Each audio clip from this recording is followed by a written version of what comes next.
Take it away, Mark. Well, I don't care what her shoe size is. If she can dance, she can dance. If she can't, she can't. She can dance. She can dance. Oh no, you can dance. How is it? If you want We to, can dance. we can dance. Yeah, we can dance if we want to, but we don't, so we won't. So there. Okay. I make up my own lyrics. I don't dance, so don't ask me. Yeah. Um. Welcome to the Trampled Underfoot podcast, where we ask the burning question: Who let the dogs out? Woof woof woof woof. That's circa 2000. You're so 2000, Mark. You're so turn of the century. Yeah, you just got to decide which century. Well, 2000 is closer to 1990 than we are to 2000. Yeah, yeah, and it still blows me away, man. I mean, In fact, 2000 is just as distant from us from 1984. 24 years, so maybe So we're 86. 24 years this way of 1918 of 1924. Excuse me, I was about to curse. Of 1984. 86. It Oh, would is be it 86. Yeah, 24 years. okay? Okay, 86. Yeah, Fair enough. yeah. Um, I'll just throw this in, and it's not really of anything, but we'll get to you know, Mhm. like right. I just wanted to throw this in. Talking about 1986. Um, you're aware that there's what are they called? Oh crap, I'm not um emulators Mhm. for games and such. Yeah, yeah. And so you can like have your whole like you can have the whole catalog of of your Nintendo and this and that. Mhm. Um, I don't know Commodore why. 60, Commodore 64, and all that other good stuff. Yeah, and you can have it so you can play it off your computer. Mhm. And then within these past years, as far as I can tell, it started recently. They've been coming out with reissues of these consoles, Mhm. adapted with whatever the connections are for today, Mhm. so that people can experience them today and this and that.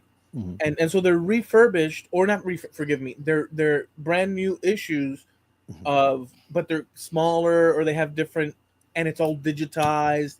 It's Mhm. just a way to have the little box in front of you and such, and it's all comes in. You don't have to necessarily put a disc in or whatever, Yeah. or a cartridge or whatever.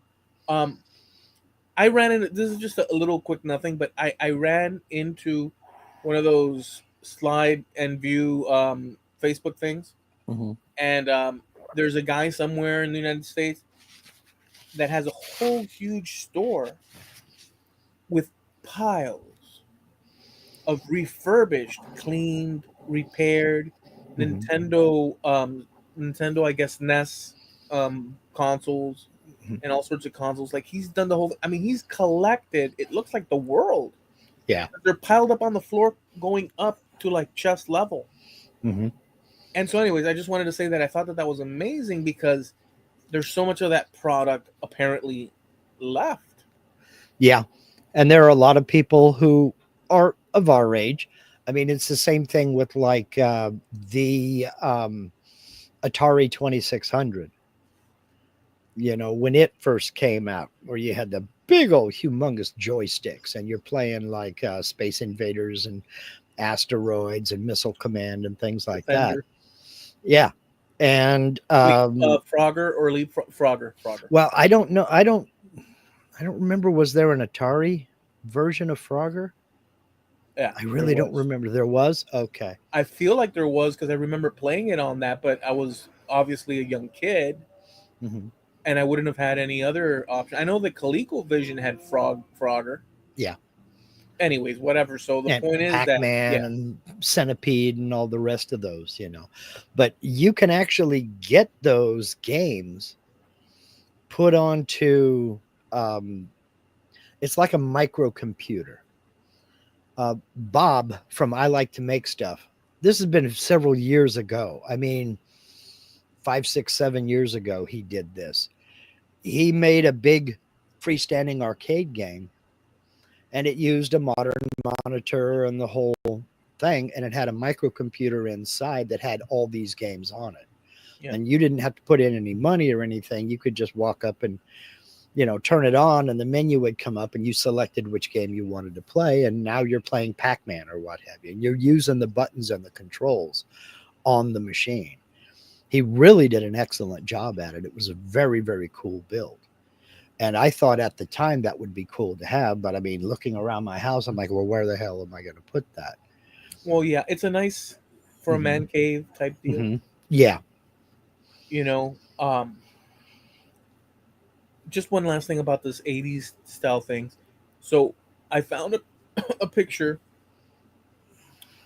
a video of Mall of the Americas from 1991, and the guy that was filming it, because these are shorts and clips for Mm-hmm.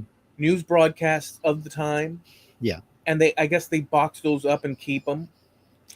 And this university, Mm-hmm. University of Miami, has digitized them. Mm-hmm. And we did talk about something similar last time, but um, I took, because this one guy took a shot of the whole from one end of the mall, like just one panel vision of it from the Yeah. left all the way to the right. He just like went like that. So I took stills of each thing of each, um, like let's say starting from the left, I took the first picture or Mm-hmm.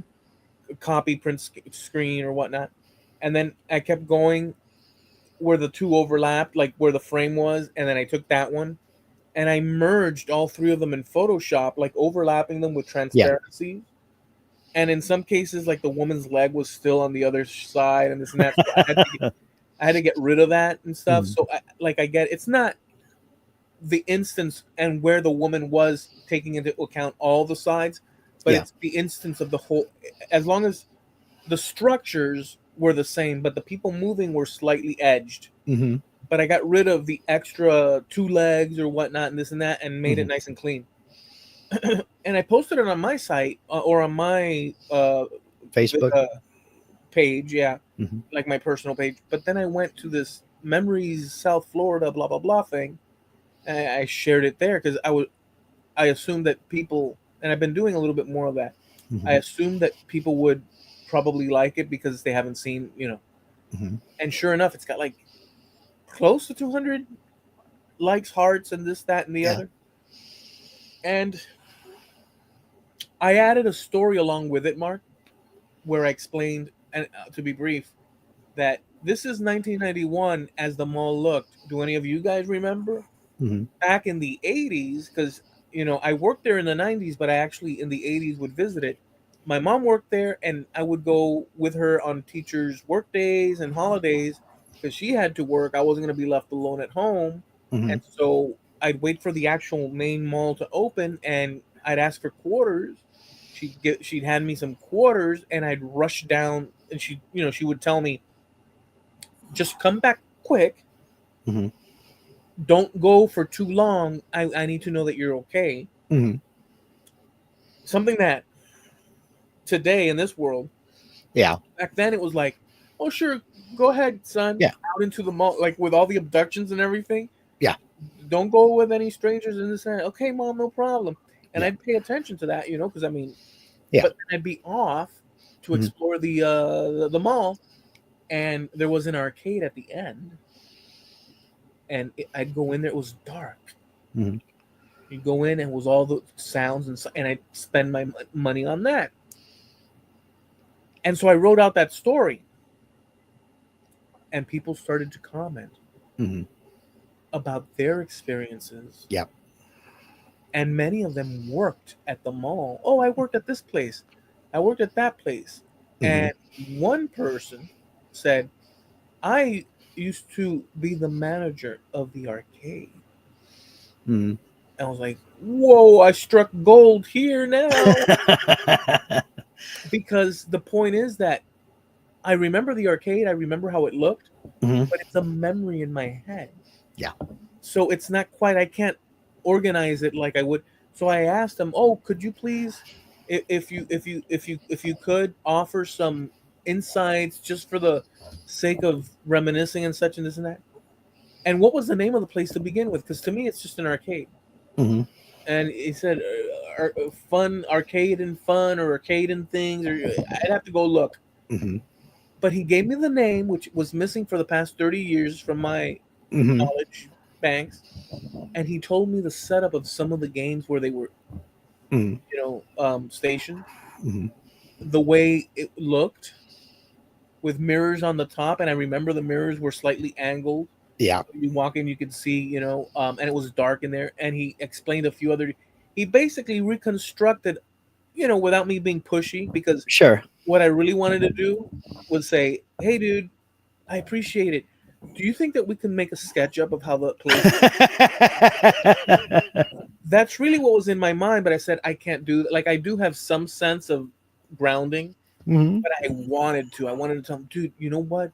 We Can we? need to get together for coffee and talk. Yeah, we need to rebuild this freaking thing at least to map it out. But that was special. That was Mm. special for me. Arcade games and such and this and that. Okay, enough of that. Well, no, I mean, that was a big part of your growing up, and it is cool to meet up with people who had something to do with that. This guy was obviously an adult when you were a kid going in there. He said he was like 22 or 20 something. Yeah. So, So he's probably your age. He's probably your age. yeah, they're probably, And by the way, as thereabouts. if that's the case, and I Hmm. would walk there and I'd see Hmm. him or one of it, to me they looked like full grown, which they were full grown adults, but from a kid's standpoint, seven Yeah. years old or whatever, Hmm. I was like, well, this is serious business. These are people, you don't cross these people. Yeah. You get in, you get your games, and you don't mess with adults. Anywhere you go, like to the bookstore, you're like, oh, these are adults. I Hmm. want my comic books, but I do know where the line is drawn here. Like Yep. that sense Yeah. until you grow up, and then you're like, you know, Hmm. you're like scumbag. Yeah. You annoy me. You Hmm. become like the sourpuss that you always were That inside. you expected them to be. True. You know, it's just like, yeah, I'm going to go up to this guy and I'm going to get $1 worth of quarters, but he don't want to talk to me. You know, Exactly. he ain't interested in anything I'm interested in. Meanwhile, he's standing up there bored stiff because nobody wants to talk to him. Yeah. Yeah. Yeah, Super these cool. ungrateful little brats, they come up and get quarters from me all day long. You think they'd ask me how I'm doing? No. Dude, You know, I'd finish off the quarters because remember, it's not like I'm highly skilled at yeah. arcade games. You're a kid. Um, you'd like to be. You have Hmm. some expectation you're going to beat the game. That's Uh-huh. not going to happen Nope. unless you're like this whiz. And I'd rush back up, and the first thing I'd tell my mom was, "Mom, could I have some more quarters?" And she'd Mm. be like, "Son, she would extend to another round, Uh-huh. but at some point she said, "Look, we need money because remember Really? You're quarters spending back." more money than she's making. Exactly. It's like so um, yeah, just that type of thing. And these people have those crossing the Mhm. path memories as well, and I just found that it was cool. Yeah, well, it is 100% cool. I'm in a similar group for Southern Oregon for this area, Jackson County, and there are people that post in there all the time. And it turns out one of the main people that posts actually works for the Historical Society. So she has access to all kinds of pictures. And as things come in, because I didn't realize it was as much as it actually is, but there are a lot of families that are donating stuff to the Historical Society and to our county genealogical museum. They're donating pictures of the area. So they have aerial photos or they have street views, certain streets of 1967, or the grand opening of this shop, or, just being in the Sears store in 1970, Yeah, that's super cool. that kind That's of thing, awesome. all of that stuff. And so that's all that's getting donated to the Historical Society. And she will occasionally post pictures from the historical society. She'll post like 6 or 7 that basically are on the same theme or along the same about the same place. Like this one restaurant, there were like 6 different pictures of this restaurant from different angles and then a few interior shots. Well, that restaurant was bulldozed years ago.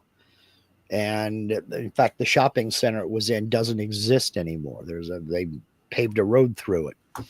And just people will get in there and start talking about their memories of that place and adjacent places around it. Oh, yeah, we used to go over there for coffee and then we would go shopping over at this place. And that's no longer there either, you know. And it's just great to get that little sense of nostalgia, you know. Yeah, grounding, Mm-hmm. mutual connection, and those people have their little camera view of that experience that they coincide with you, let's say, when you were observing from this side. Mm-hmm. And so there's a mutual thing there Yeah. passing, strangers passing that were in the same spot at the same time Mm-hmm. with their own unique take to it. And it Yeah. really, I think it's super special. I really Yeah. do. Especially when you're talking about something from the view of a kid when they were 7, 8, 9, 10 years old versus the adults that work there, because you do have a different perspective. Yeah, You know, you're looking up at everything and he's looking out at everything. that's a good And, point. Yeah, you know, that room may have seemed huge to you, where it was actually not all that big if you were to go back to it now, you know. that's absolutely true, Mark. The mall, Hmm. that's one thing, Yeah. was quite the walk. Yeah. It seemed like it was enormous. It never ended. To me, it seemed that way. But Hmm. now, I have been back maybe last year a couple of times. And well, actually, no, not last year a couple of times. I was there during the election when the voting. Hmm. I just crossed the road and went in just to take a look. And yeah, you could take your time, but like you could, but back in the day, you could do it quick. But back in the day, it seemed like, you know, Yeah. ooh, and it was freaking awesome, especially when you don't. I already know what to expect roughly. Yeah. A bunch of shoes and purses and stuff that other people think is totally hip, and I'm like, oh goodness, just give me a Radio Shack, a couple of food places, a guitar shop, music shop, bookstore. I know how I would build And an my arcade. Yeah. and an arcade. That's exactly how I'd build my. Oh, and obviously, if we want clothes, let's okay. I'll accept one Sears with the multi stuff inside of it. Yeah. You put a Sears at one end, a J.C. Penney in the other end, and all the cool stuff in the middle, you know. Yeah, no, no, no freaking shoes in the corridor. No freaking hat Well, displays. no, because that's upstairs in Sears and in Pennies, you Right. know. You go up there to get all that. I will accept a couple of clothes stores. I'll accept Hmm. a rock T-shirt shop. Well, that's Spencer's, you know, and then a So we'll music accept that. store. So you get them competing with each other, Yeah. you know. But yeah, absolutely. Absolutely. I mean, and the place looked huge. It seemed like it was a mile and a half long.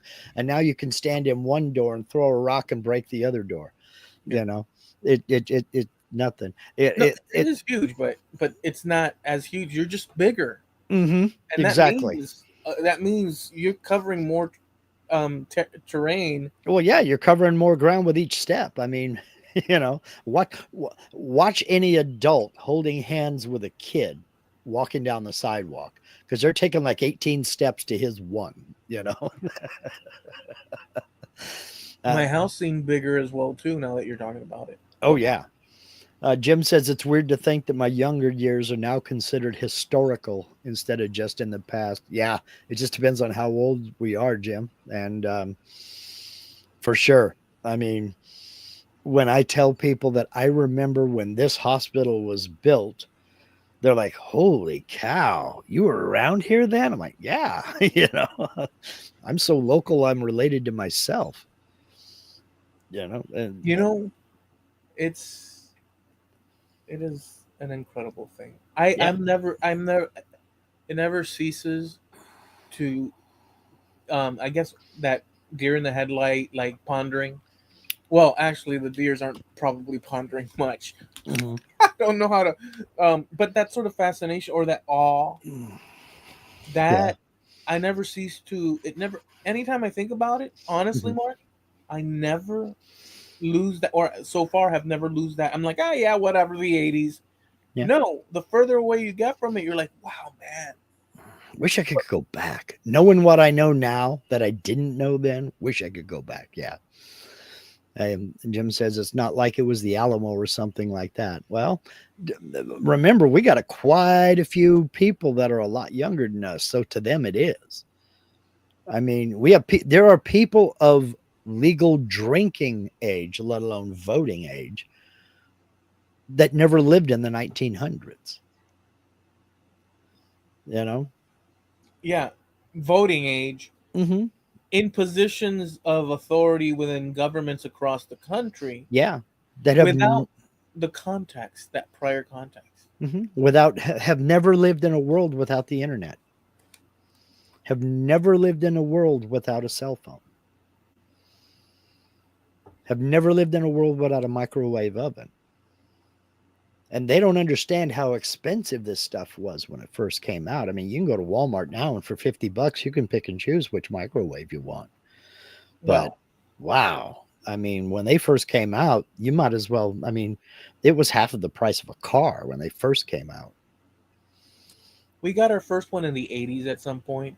Mhm. We did not have one in the '70s. I don't know when they popped, came out, but I do know that it was probably. I'm gonna be clear here. It's probably in the mid '80s that we got our first freaking microwave, dude. My parents got their first microwave after I moved out. I was married and gone. So it was in the 80s when they Okay. got their first one. Yeah, it was all the rage at that time. Hmm. Everybody's like, "We've got to get ourselves a freaking microwave." Yeah. Um, and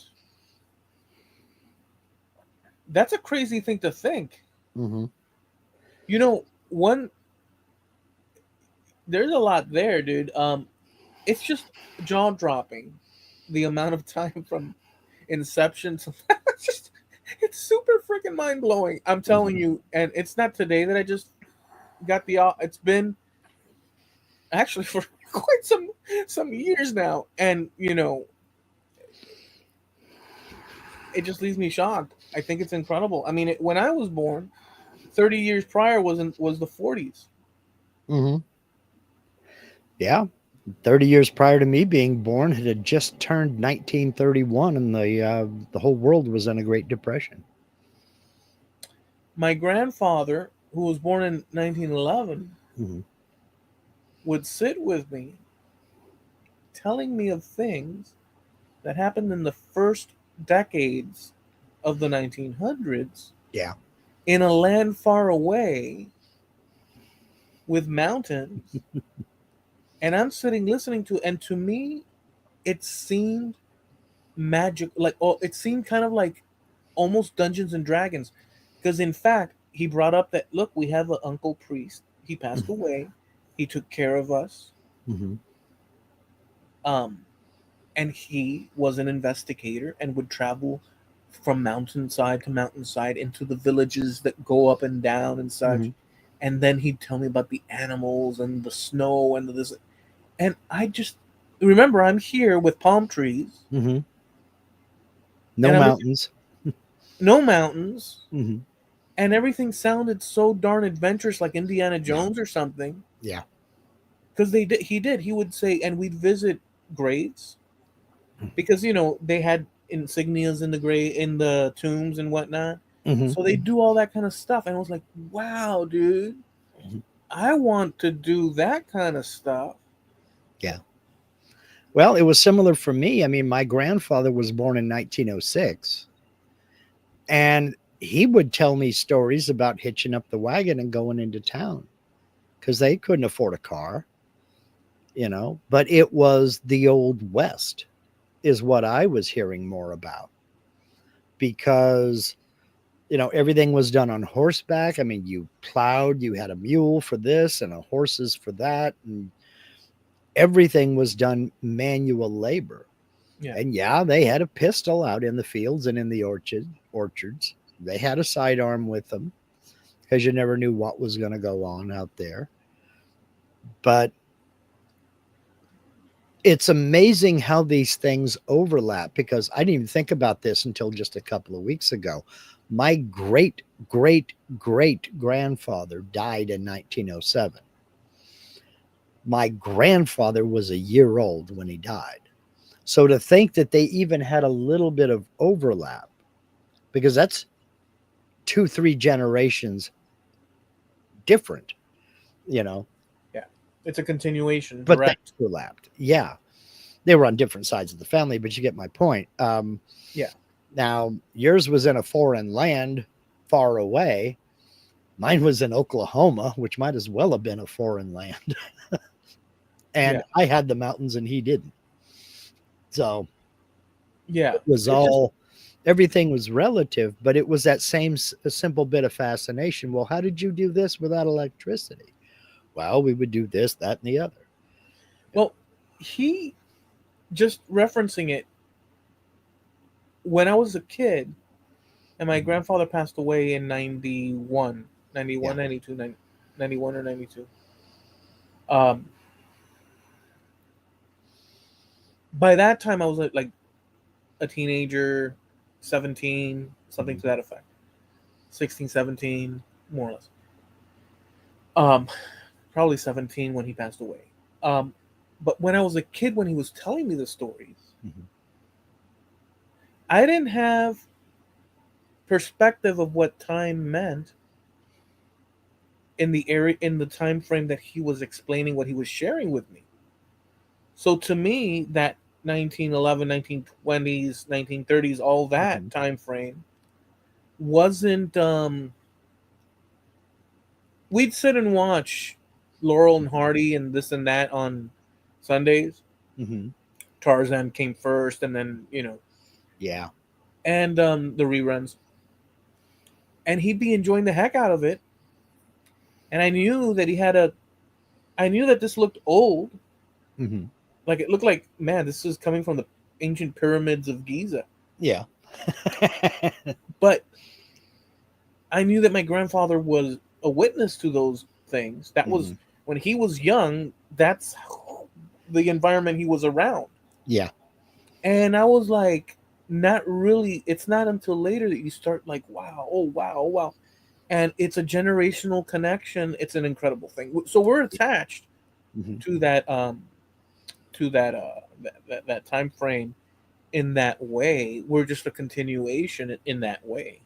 You know. And you and I think that maybe you just touched on something without knowing it.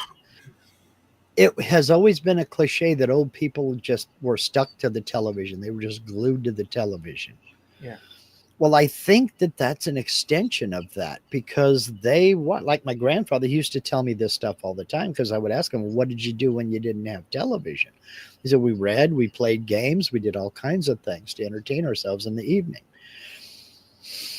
But he watched first silent movie come in, then talkies, where you had actually sound films, then radio, then television. And so to him, it was all the continuation of all of the new wonderful things that he had witnessed being invented in real time as they came along, you know? Um, so they were very much glued to the television. I mean, the minute he got up, the TV came on. He would shut it off when people came home, when people came over to visit. But if it was just him and grandma, the TV was on. And that man was more involved in the daytime soaps than my grandmother ever was. I mean, he really followed these stories, I mean, really, really closely, and he was into it. And after the late news at 11 o'clock, bedtime, and then get up the next morning and do exactly the same thing. Now, he would obviously shut it off to go do his work or do whatever, but they were glued to that set. And having that many options, and remember, we lived in a little town with two TV stations, but to him, having those options was the world because he could choose what he wanted to watch that particular night. And he was one of those guys. The Sunday paper came with the TV guide for the this week, what was coming up on all the channels for the remainder of the week. He would sit there on Sunday morning, well, Sunday after lunch, and he would go through each one and he would circle what he was going to watch when. He had certain TV shows he knew he was going to watch and he knew to be home then, unless something happened and he couldn't be. But I mean, totally devoted to it. Yeah, it was an important. The TV was an important entertainment and news hub, and all the old timers. That Hmm. was a great thing. But would it have been anything near? Would you say that the transition from movies to talkies to TV and this and that? Would you say it's sort of like 1980s computers and to the point where we're at now? Yeah, I would say it's very similar because I grew up. Um, I never knew a world without television. We had TV, we had radio, we had color motion pictures, we had, with sound, with stereo sound, as a matter of fact. So I never knew a time without that. So Yeah. maybe I didn't have the kind of appreciation he had for it. Whereas he grew up, and as he said, I mean, they would play cards, they would play a game, they would read, they'd just do whatever after the sun went down. And then you went to sleep, and then you got up the next morning and you started all over again. They were farmers, so everything was done on the farm. Then, as he got older and got to where it was time for him to move out, he got into carpentry and came out this way during the Depression when there were a bunch of God, I can't remember the alphabet program what it was called, but it was like a conservation corps kind of thing. I don't remember. They were building a lot of uh, bathrooms and a lot of ranger stations and things up around some of the national parks and national monuments, and he was part of those crews building these facilities. It was kind of a government make work program to try to put people to work so they could earn a wage. And that's what brought him out west, and he just decided to stay here. And that's how your mother's side got together with your father's side. Yeah, yeah, Incredible. yeah. I mean, They met through friends. They lived on opposite sides of town and went to different elementary and junior high schools, but went to the same high school because there was only one high school in town, and that's they met through friends in high school. forgive me about I said your paternal and maternal side. This is still on your paternal side. It's just the Well, that maternal was no, part. that was my maternal side. That grandfather that I'm talking about, that was Okay, my okay, mom's stepdad, actually. okay. Because So it could be through the paternal maternal or from the maternal maternal. You know what I'm saying? Like all yeah, that. I do. So I had that a little now. So their America, Hmm. like their lay of the land, like their vision of it, Hmm. of what it was in the context of the events of the time, excluding all the stuff now. It would have been slightly or incredibly different Hmm. than how people today view America. Yeah. You know what I'm saying? So like they would have had the fact that their parents Hmm. lived in that 30-year stretch or whatever the stretch prior to them coming into the world where they were in the middle of the Civil War era Yeah. or at the tail end of it. You know what I'm saying? Hmm. Born at Yeah. and whatever. And they would have had those some of those stories pushed forward Hmm. Um, so the context of their America Mhm. would have been uh, more or less within the range of people of the time that we no longer we have obviously the snippet. It's we're like we can reach out and stuff, but like the average American today, born today or within the last 20 years, unless they look into it, Mhm. that's a whole Yeah, yeah. perspective that's missing. And generally speaking, it's been my experience that most people don't get interested in that thing, in that kind of thing, until they hit about their 30s or 40s. That's when they really start getting interested in the past as it relates to their family, you know. So, at least everybody that I've ever talked to that has gotten into genealogy or even talking to their parents or their grandparents about their lives. How did they come up? You know, I mean, sure, you hear stories about that kind of thing all the time, but like having the ability and being able to talk to my grandfather, even as a kid, about, well, what did you do before television?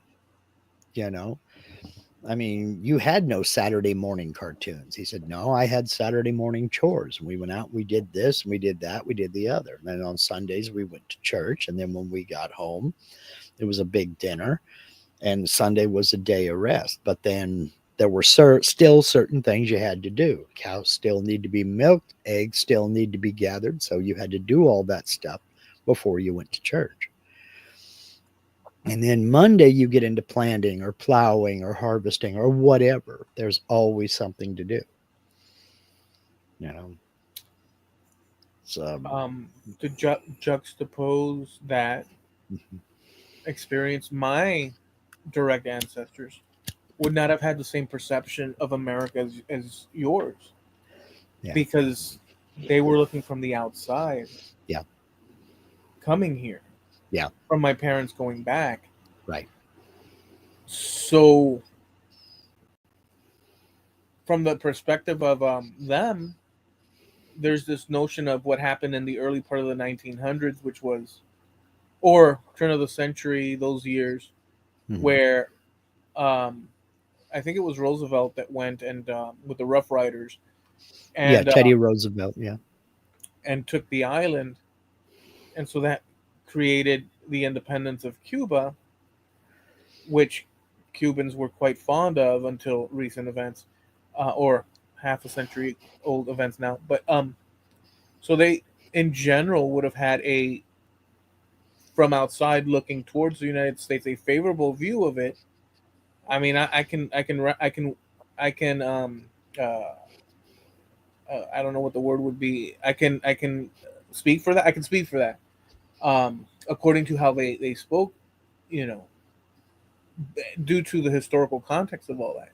Sure. Um, but what I find funny or interesting how that worked is that they themselves were the children of Spaniards, which the Hmm. United States fought in order to take over control of the place. So, in the context of their parents or their parents' depending. So, like Hmm. my grandmother on my mother's side was born on the island, but her parents were Spanish Uh-huh. from the Canary Islands, and the same story with her husband and his parents. So my great grandparents, they would have not had the same reference necessarily. But then again, and I'm just pondering it as I'm thinking it. But and then again, the some of the Spaniards basically after the war stayed Hmm. because they were basically the war was basically like a civil war in a sense because Hmm. you'd have factions of a family, ones that wanted independence and others not. And you know, Yeah. do you want to kill your relatives? Yeah. You know what I'm saying? That kind of thing. So it was Yeah. similar in respect to the Civil War in a sense. Yeah. The War for Independence and the Civil War, both.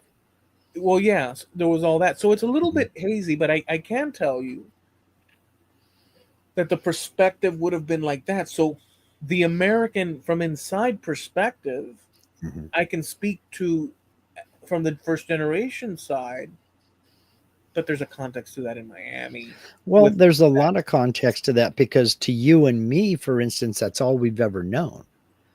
And the same with my grandfather. I mean, he grew up in a different time, but it's all he ever knew. It's just the way things were. Yeah, yeah. So your I parents and grandparents had a different things to relate because they were newcomers here and they didn't know what they were getting into. They knew what they were getting away from, but they didn't know what they were getting into. And maybe to your grandparents during the Spanish American War, maybe the Americans were the bad guys. Who knows where their no to what my their attitudes were. it would have to be to my great Great grandparents. grandparents. There you go. So, Maybe to some yes, and to others no, because on our great grandparents we have I think it's eight of them. mhm, Um, some of them were Italian, so I don't know that they would have cared one way or the other. Maybe I don't know. I don't know because they yeah. were married to people from Cuba, so I don't know. But some of them were. I think six out of the eight, five or six out of the eight. I'd have to look because my grandmother. Well, whatever. The point is that it depends on what line you look because I am a Mhm, culmination of people coming from different yeah. parts of the Spanish Empire or former Spanish. I'm a consequence of people from different locations in the Spanish world coming Mhm, to a crescendo or a thing in Cuba mhm, where it allowed me to then exist later when my parents met here. So it's fun. So who know? But I can tell you, my grandfather would, um, but he'd go even further back. And my grandfather was born in Spain. He'd go further back. He would tell me stories. He'd say, "Well, when the British, you see, the British went to attack Cuba, mhm, and or no, this is what it was. This is what it was. It's been a while, and I'm going to tell you a poor reading of it, but whatever." He said, and so Cuba began its rebellion to me. He told me, and then the Spanish generals gathered, and he was favorable to the Spanish generals. My mhm. grandfather being a Spaniard, Sure. he was highly favorable, and the story Mhm. is highly favorable to the Spanish, highly favorable to the Spanish, As it would be, yeah. right? And remember, I'm a little American kid. Mhm, This is my direct. This is where this is, and so I'm watching, but the context you have to understand from my perspective, it's very difficult. Anyways, he says, so I'm not quite gathering why the elbow, ha ha ha, and this and that. But you know what I'm saying, from his perspective, I'm not yeah. gathering it all. I'm just listening, Mhm, and it's now that I'm getting to understand. Um, so he says, and so the Spanish generals got together and said, we're going to, you know, free Cuba from these invaders and stuff, meaning the United States and the mhm, Cubans.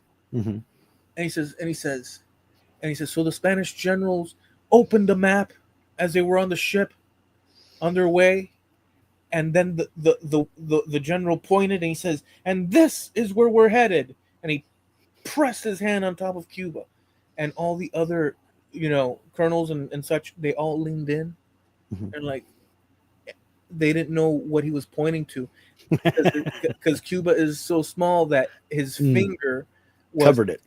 covered it, and so they were like, "What? Where are we going? Where are we going?" And now that's not literally true. Cuba happens Sure. to be the biggest. If you, it's Yeah. the size of Florida, Mhm. essentially. Yeah. Um, but the joke implied from his perspective, and Mhm, I don't even know what the origin of that would be. Like there has to be a story to that because mhm, it was probably something Spaniards told each other. Who knows what the story? But the point is that he was having a go mhm, propping up his nation mhm, at the expense of Cuba mhm. and the United States. He didn't have any ill will to, like, I never saw that, but like he made the joke, which indicated, or at least I'm perceiving it as such now, all these years out, Mhm. as him slightly maybe not being too fond of the idea that in the 1900s, and he wasn't born when this happened, Yeah. these are just things that are talked Mhm. about in Spanish society back in the Yeah. first part of the 20th the 20th century. Um, so, but it was something that he shared. So I was always thinking, yeah, that's a little bit of an elbow or a little nudge or a little gut, you know, Mhm. punch um, to the people that wanted independence in Cuba and this and that. But yet, all at the same time, he migrated to Cuba Mhm. and married a Cuban lady, and this, that, and the other. So it's a funny, interesting variation. So our perspective Mhm. up until me, where I'm born here, so um, would be from the outside looking in a different way, and I find that interesting. I just find that Well, contrast different. I do too. And because I have this is all I've ever known, I am interested in outsiders' views to a point. Yeah. I mean, I can't, put everything, put so much stock in everything everybody else thinks that I don't live my own life.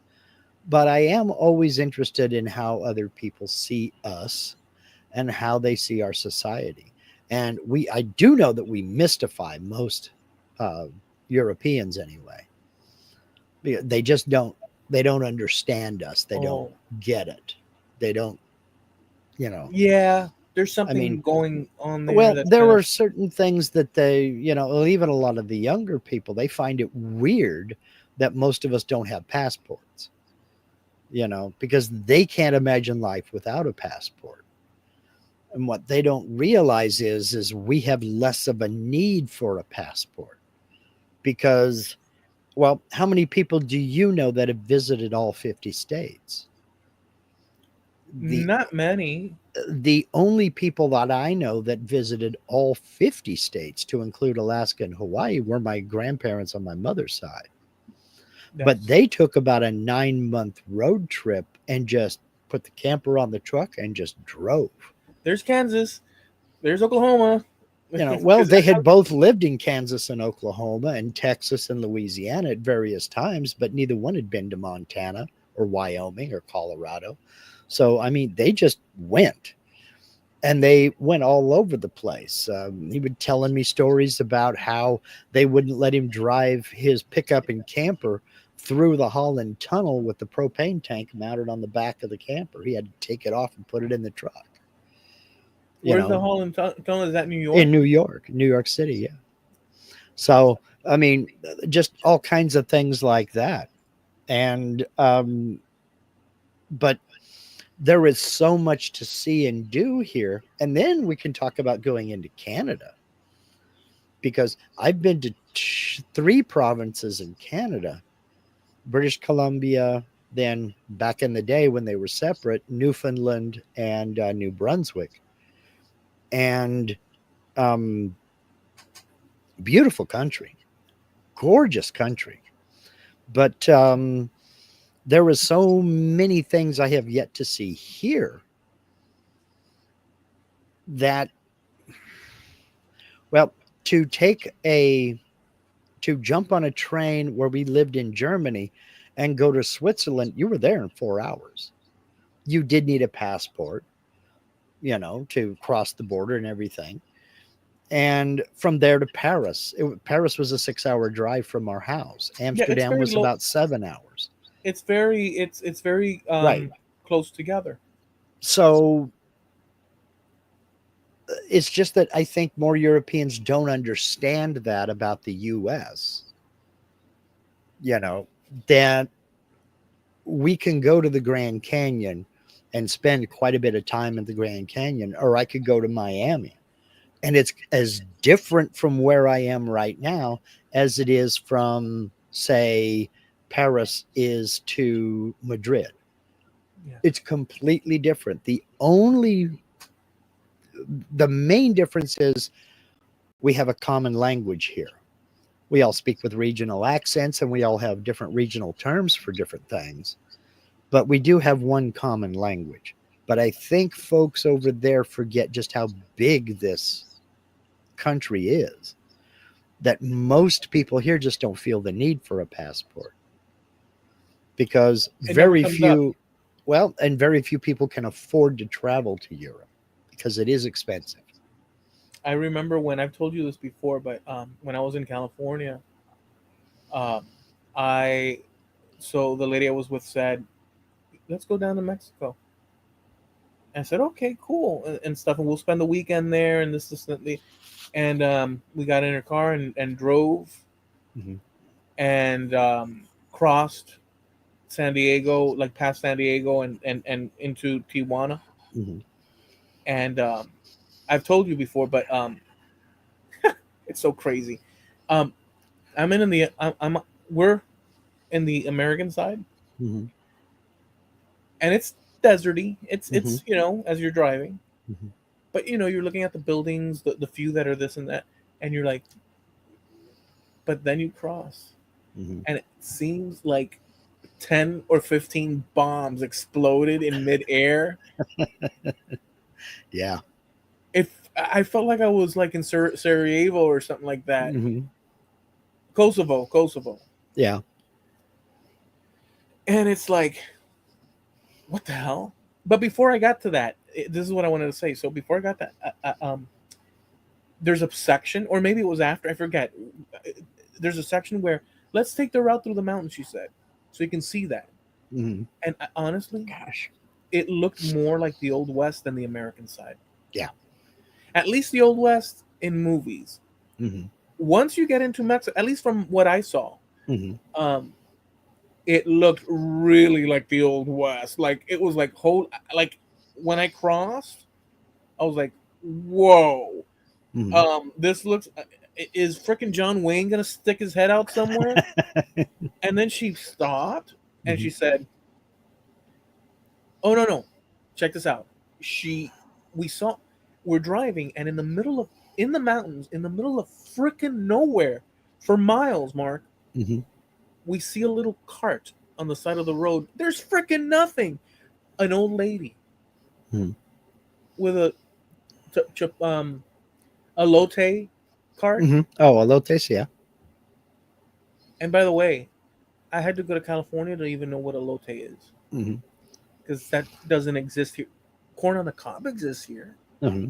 but we call it maíz Hmm. in Spanish. Yeah. Maíz. Elote, Hmm. that makes but that's and it's probably as proper as anything can be. So I don't. But the point is, she said, "Oh, would you like to try this, and that?" And I said, "Okay." And we stopped, and I was freaking tripping. Hmm. Here's an old lady. She gets up slowly. She Hmm. takes a little styrofoam thing. She starts filling up the corn, and then she starts adding some layers to it. And she hands it with a little plastic spoon in the middle of the mountains with nothing as far as the eye Yeah. can see, dude. Hmm. What the hell is going on there? Who in there? It's as if I were on an airboat in the Everglades in the middle of nowhere, and then there's one of these little up croppings, and there's just somebody standing there with I don't know, A hot shaved dog ice. stand. It's like, how does that make any like? Wouldn't it be better served to be somewhere where more people exist? Yeah, but she didn't have a competition. And you never know what's around. I mean, how many farm workers were out there? I mean, she must have made money just from people stopping along the side of the road. The It's Central true. Valley of California used to be like that. You used to see that kind of thing all the time. I mean, you'd be going past fields and fields and fields, and suddenly there's a guy pulled over on the side of the road with a pickup with the tailgate down and I mean, just loaded with oranges, and he's selling them criminally cheap per pound. Or, I mean, just an entire truckload of cantaloupes. I remember getting 10 cantaloupes for $1, about 4 blocks away from our house, and we lived in Salinas. Just a dude had a big dump truck bed full of cantaloupes, and he was trying to sell them off. you know but you would find produce stands, you would find the equivalent to a taco stand, just in the weirdest locations. It used Yeah, to be like that just all the time. but it's just, I guess, in my perspective, because we were in a place where like you look out the door Hmm. and there's a freaking ravine of death, Hmm. and you look to the right and out the window, and there's this freaking mountain going just up and up, and Hmm. you're like, this lady. In any event, so then we get in the car, and she said, well, no, she says, could you drive? I want to rest a little bit. And I said, "All right, okay." And I get in, and I'm driving through this old west, and she reaches out to the back and brings a beer, and she Hmm. goes click. She puts her legs up on the dash, and Hmm. she's enjoying, and she's like just enjoying the breeze. And I, this is where this stuffiness occurs. So okay, so all the possible red flags, American American red flags. Hmm. See, that's the thing. From this side of the border, or at least in my perspective, we know what's up. Hmm. You don't drink and you Hmm. know what, and yet here she, or have it open next to you. Yeah, no open containers in the vehicle. Yeah. Well, she was like, and I just asked. I said, "Wait a second, we're gonna if we get stopped, that's not a good thing." And I was like, I was one of these 1970s mom, um, because you're trying to Yeah. conserve. And she says, "Don't worry about it. We're in Mexico now. Relax." Hmm. And that comment, and I'm paraphrasing what she said. I don't remember the exact words, but that's kind of the Hmm. gist of it. And it hit me. And what hit me was that I don't want to say it because it's not necessarily 100% true, but lawlessness, wild abandon. Hmm. And I was like, and that was hard Hmm. because I'm already programmed Hmm. with the stuff that we accept as part of the We deal. take for granted. Yeah, we know the law, and yeah. And but there's other people in other places Hmm. where caution to the wind. Hmm. Well, the closest thing I have to that kind of story is when Linda and I first got together. Um, we went we went camping one weekend. We were both in the army. We were stationed at Fort Campbell, Kentucky. We had already moved in together, but we decided we'd go camping. So the army has what they call the outdoor rec center, and you can go rent camping equipment and what have you. You can go rent a boat. You can rent tents and all kinds of stuff. And it's criminally cheap. I mean, very, very cheap. I want to say it's like $3 a night to rent a big 8-person tent, you know. So she grew up on the West Coast her entire life, basically, and especially down in Southern California. She was married to a firefighter with the U.S. Forest Service, and she was well versed on everything outdoors in Southern California. No open fires here. You have to have a permit for this, and you have to do that and do the other thing. We're in Tennessee in a place called Land Between the Lakes. It's between Kentucky Lake and Lake Barkley, this peninsula. And there's a little cove called Neville Bay. We pull in there, and there's a few picnic tables around.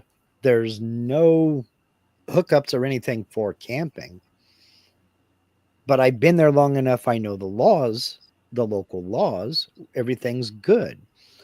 We set up our tent on this, lawn on the not too far away from the lake, and I build a fire ring, and then we go up in the woods, and they had just done a bunch of tree trimming up there, so I'm grabbing branches and everything. She's like, "We're going to get arrested for this." You can't do this. Relax, you're not in California, you're in Tennessee now. And she just knew we were going to get arrested. Well, one day we were out there, we had a small fire going. It was just mainly coals. It was I think it was early afternoon. But we had finished lunch and we're out there fishing and everything. This Tennessee state trooper pulls in and he hops out. And he looks at our tent and he looks at the little, fire ring I'd built with rocks and what have you. And you could just see Linda turn white. And I don't know if she was shaken, but it looked like it. She just knew one of us was going to jail. And he walked up And it and wasn't gonna be you, he walked up officer. to She, us. We're out there fishing, and he kind of walks up slowly and he's looking and he goes, "Nice setup you got going over there." And I said, "Oh, thank you. Yeah." He says, "Y'all been here long?" I said, "Oh, well, we set up yesterday." "Oh, okay. All right. Well, I need to check your fishing licenses." And that's all he did. He checked our fishing licenses. We were both legal. We were both up to date. He says, "Well, have you got anything yet?" I'm like, "No, we just started fishing. We haven't got anything yet." And he's like, "Okay, well, there's some good bass in here. So, yeah, y'all enjoy yourself." And he moseyed back up, got in his car, turned around and left. She just absolutely knew somebody was going to jail because we were violating every California law with our yeah, setup there, yeah, yeah. you know. But all he was interested in was fishing licenses. That's great. Well, I mean, and that's what it is that you're used to. You know what would have been cool though if you would have said when he came up and she was like turning white and stuff and a little bit concerned. Mm-hmm. If you said, "Officer, she made me do it." Well, you got to remember also this was Tennessee where they sold fireworks. They still do 7 days a week, 365. I mean, it's not special tents that they sent up for 4th of July in the parking lot at Walmart. There were fireworks stores where you can go get, garbage can lid size rolls of firecrackers and bottle rockets. I mean, before Linda and I met, me and one of my roommates, we used to go camping out there at Neville Bay all the time. We'd throw bottle rockets into the fire and then run like hell and watch them just all go off in various different directions. Yeah, Whereas in California, you are going to jail for anything that explodes or flies into the air. yeah. You There's know, different so localized, but they're mhm. or state to state, but it's a drastic thing when you cross into another area Yeah, because you're set up in a different way. yeah, absolutely, absolutely. Jim says you can drive for 12 hours in Canada and still be in the same province. Yeah, we have dirt roads here too. Le- I'm gonna throw a curveball at you, Okay. and some of the details as to the percentages are gonna be wildly off, probably, or somewhere in the ballpark. Mhm. So I'll tread lightly with that, but you'll Okay. get the gist of it. Okay. Um, there's a question posed to women, Hmm. um, young women and stuff, of today's world and whatever, where they are asked, would you rather, because this is in the context of, um, I hate to say it, but like the woke type thing, Hmm. and like like the world of like, Yeah. that kind of angle, Hmm. where it's something spread throughout the Hmm. society. So they pose this question, see what they answer. Would you rather be stuck in a forest Oh, with a strange man or with a bear? yeah. I've heard that, and I've seen a couple of short videos on that. The According to what I've heard, and when I've seen it being posed, and they usually go with the bear. And according to the percentages that I saw, which this is the part where I can't quite figure Hmm. it, but it's overwhelmingly more so than not would actually choose. Damn, I've got a moth that's deciding to hover right, and it's not even. What the hell, dude? Son of a dude! It's like going, and I'm like, get away from me! He's like, no, look, he's still you, son of a gun. I don't Um, blame him. I think you're cute as hell. it's like, okay, so here it is. overwhelming amount Mhm. of these ladies pick a bear. I think it's a good thing. I think it's a good thing because we call that thinning the herd. You know, The Darwin Awards thing. yes, it's thinning the herd. You know that, and Jim's got it right here. Um, I wonder how many would be willing to put that decision to a test. Yeah, No, you know, I go ahead.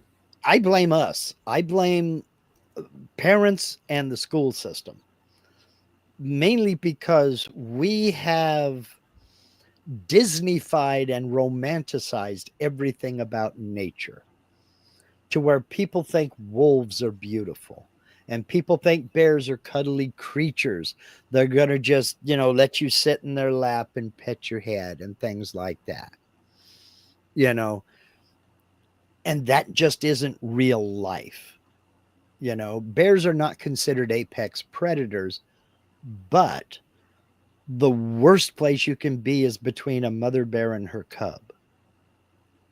You do not want to be between a mother bear and her cub because she just doesn't care anymore. So Certain bears will attack, other bears, it's less likely, but we say don't poke the bear for a reason, you and we know? also say sometimes the you eat the bear and sometimes the bear eats you. Yes. We say that one too, and that should bring up a few red flags. Yeah. The problem is we have Disneyfied and cutified all things in nature to the point to where nobody thinks it's a threat anymore. There's another thing going on too, because they in the instances that I've seen videos of them being Yeah. posed a question, Well, the argument is that a strange man could take advantage of the woman. yeah. Well, it also And depends on where you're asking that question as well. Because if you're on a college campus, nobody's surprised that that's what they're going to say. You know. well, again, I don't know the percentages, but every time I've seen this, it's an in studio type thing. Mhm. Um, Yeah. Polar bears don't care. You are protein. Yeah, exactly. well, Exactly. the distinction I'm trying to make, or the nuance, is that there is this no this comic book fairy tale cartoon this and that notion. Hmm. That's one thing, but even when they're aware of the dangers of the bear, Yeah. at least in the instances that I saw it being discussed for a Hmm. lengthy time, they weren't budging Well, because the fear of the man was higher. And the problem is, I heard them argue for extended period of why, even when the information was yeah. transmitted, they said, "Well, listen, but you do understand that it does not follow that." And by the way, men are human beings that can reason. Maybe if you're fearful, the man you can reason in the same Hmm. or similar language or express like that you're human, right? It's true that there could be a potential for you being there with some sort of psychopath, but Hmm. even then, you're still. I mean, even in that case, Even with a psychopath, you're still a few steps ahead of a bear that's cheesed off. You know. right? So yeah. But Well. they dropped. Well, here's the bit. They they opted for the bear in spite of the information being given, which should be freaking clear crystal as But you're using your anything. head. You're using your head, But and that's just not allowed. it's not really a difficult leap. But in any event, in spite of that, and in one lady, last thing I'll say about this, one lady or young girl early adult or in that Yeah. area, said, well, you know, it depends on what kind of bear, because if it's a black bear, usually it's not as bad. You know, if it's another kind of bear, well, I'll have to consider it. Like, look, so here's the point: they're looking for every way Hmm. to make the bear the decision because man is Right. just that darn dangerous. And what I like about it so much is, number one, they're identifying themselves for us. We don't have to worry about looking. Number two, these are the same people in 5 years going to be saying, "Where are all the good men?" Go look for a bear. You're seeing that now with women in their 30s. Some women in their 30s going, "Where are all the good men?" It's like, well, check your local friend zone, because that's where you put them 10 years ago when you wouldn't look at them a second time, and they've moved on, you know? So let them go hang out with the bears. It's great that they're identifying themselves. They have saved many a guy from heartbreak. That is true, but So, there's an aspect that society itself. We've talked about shows where they put the man down mhm, as stupid and this and mhm, that, and mhm. I, the And then, quality, the quality of man mhm, or woman, by for that matter, mhm. does not follow that they're just one thing or one type of attitude or one type of thinking or one type of Sure, anything. sure. But the simplification to boil everything down to ones and zeros, one dimensionally, is often reached for. And by doing that, so for instance, it's the same difference as we'll pick the janitor thing. The janitor thing. Mhm. You may walk into a place and there's a janitor, and you may identify the janitor quality of the task that the man is involved in, Mhm. or woman, because you know, Yeah. and but that janitor is also a human being. Mhm.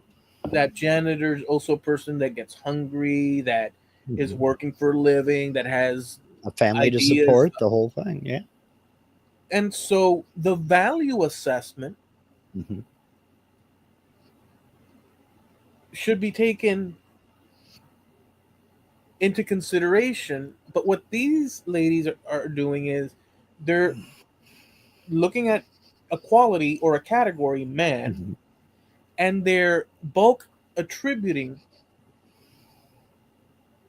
the same thing as much Mhm. as possible in order to put it in a box where they Yeah. can identify it. This is stupidity. Well, I saw another survey that was done where they asked 100 men and 100 women the same question. If you were offered, now these are your only two choices. You got to pick one. Are you going to You test that on me? Okay, we'll test it on you.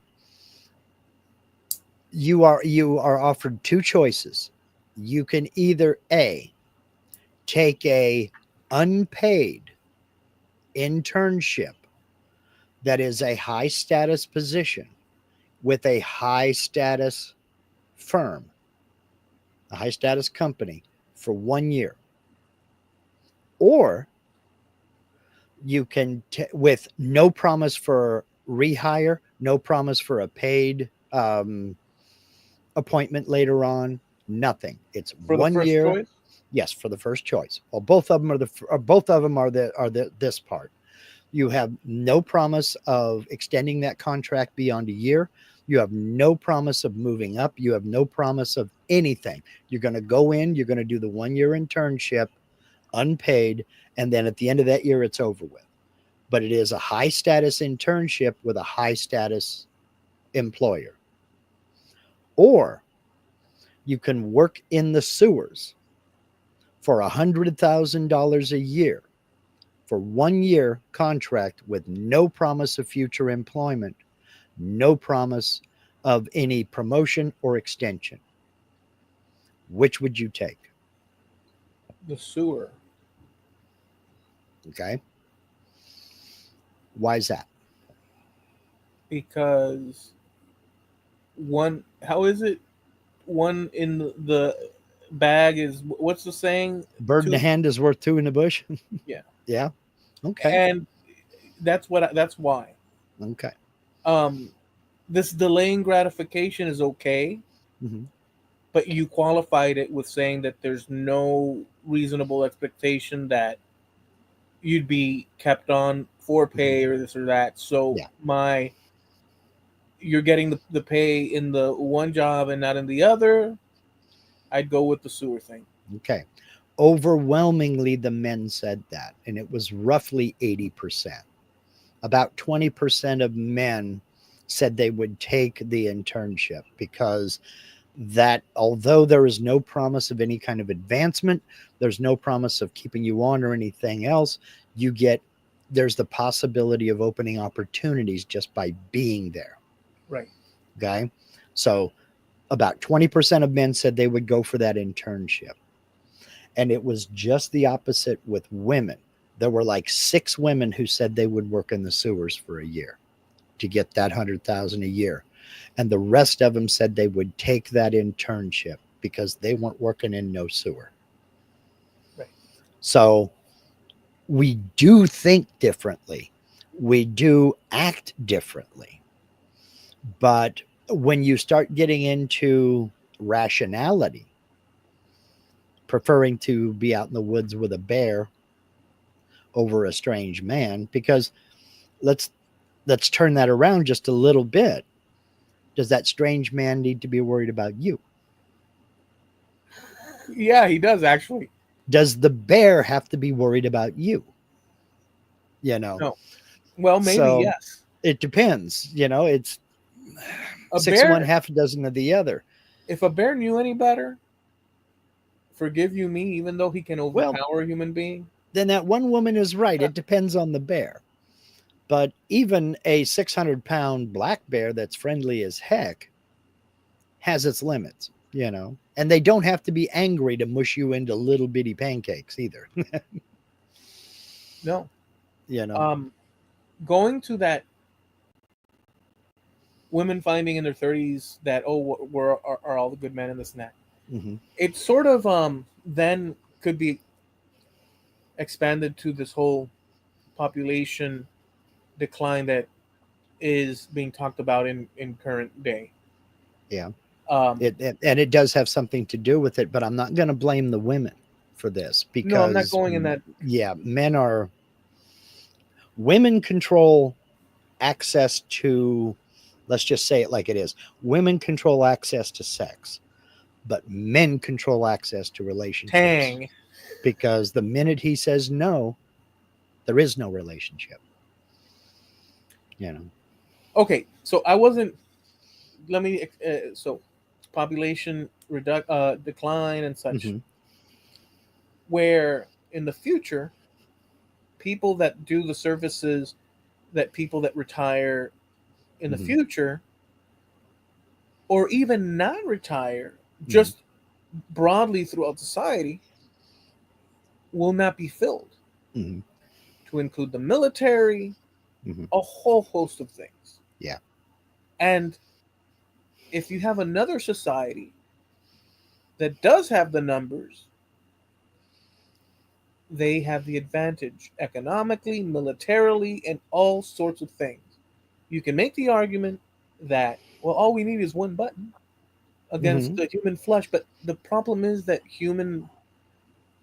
numbers of humans are important, Yeah. because it sustains the economy, it serves for the Well, military, somebody's got to invention. build that button. Somebody's got to design that button, do all their R&D for it, and make sure that buttons work, and somebody's got to be there to push it. So, Right. So now let me go to the thing. In that group, philosophy group, one guy posted a study, mhm.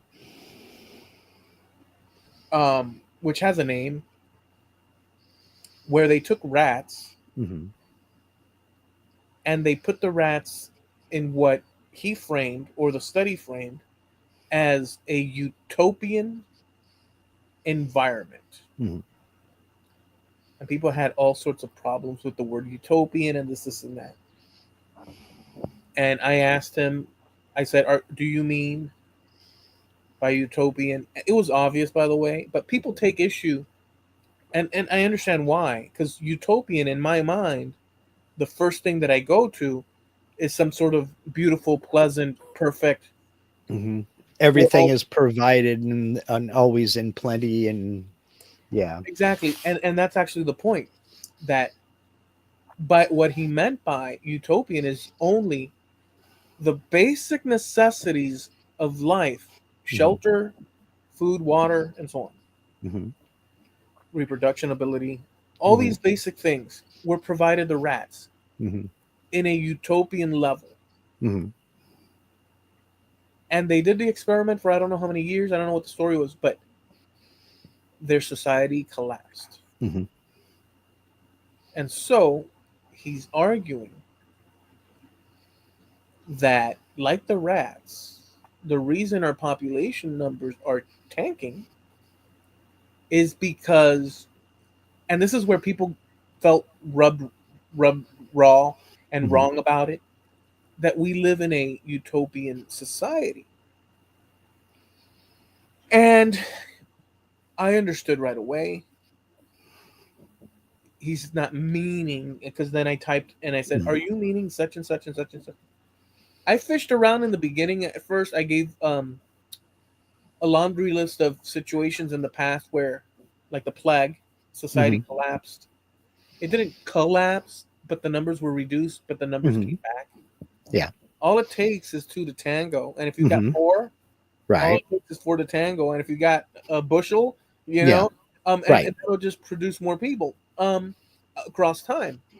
But um, people take issue with the word utopia, but all he means is that, like the rats, in this world, for the most part, especially here in the United States, Mhm. most people, regardless of the ups and downs we have on a year to year basis, which are Mhm. important and significant, but since the start of the 20th century, Yeah. we've had food, we've had water, we've had, I mean, you can find one guy that stumbled into the desert that had Yeah. none of those things. That's not I'm Right. saying on average. Right. And so he's arguing that this is the reason for population reduction, collapse, because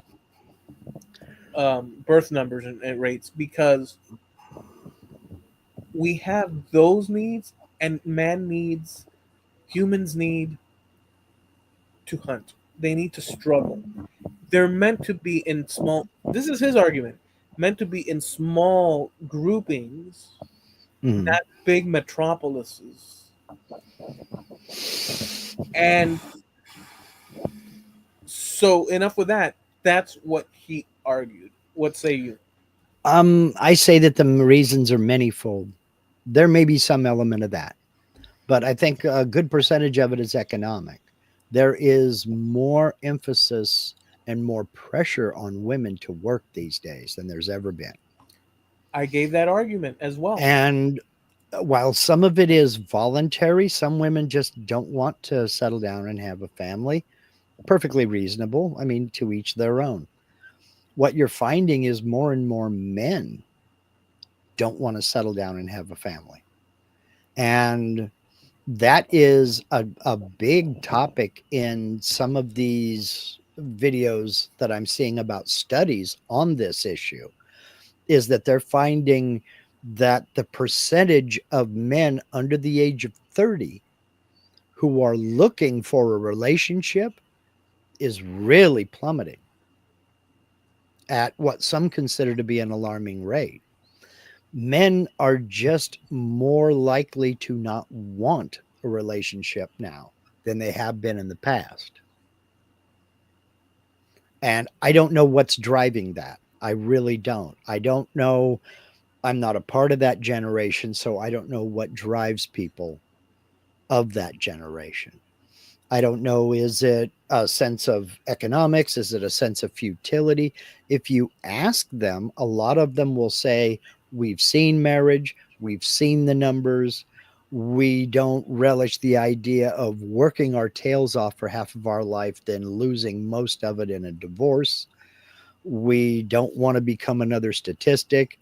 Just I'm happy this way. That's fine. I've got 5 or 6 phone numbers in my phone, and that's all I need. So, um, I kind of answered. I actually pulled it up, but I'm not going to read it because it's long. And we had an exchange. But I answered a multifaceted one, Hmm. including plague, including economic pressures, Hmm. a whole host of things that I listed there. But then it went forward, and we narrowed it down to what he's focused on, and so Hmm. we left it there. Um, and I think it's one part. But what I wanted to say is that raw deal for men Hmm. and what he's claiming, there's not too much of a gap. So I'll say, if you go back 150 years ago, or Hmm. 100, or 50, 60 years ago, but more so the further back you go, men were bringing home the bread, let's say. Hmm. Women tended the family, and men had to provide. Hmm. This idea of divorce, although it existed, It it was pressured against it was through socially not acceptable. it Yeah. was pressured against Hmm. through religion, socially, which includes religion, but there were Hmm. institutions in place that were a soft push or nudge against it, Hmm. plus the cultural norm, which that also informs, plus the man's providing the money. Now, this didn't happen in every case. No. There's always exceptions to the rule, but the point Hmm. is that when people said "I do," there was no concern from the man, Well, it. reasonable concern that there would be half your stuff Hmm. taken, there would be the kids possibly taken, there would be.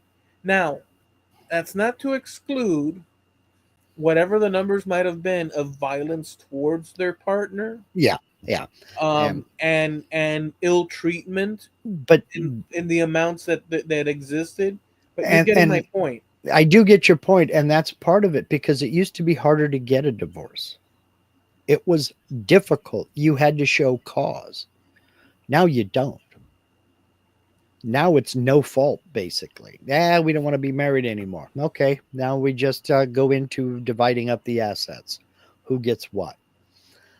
Well, I think that is one part of it.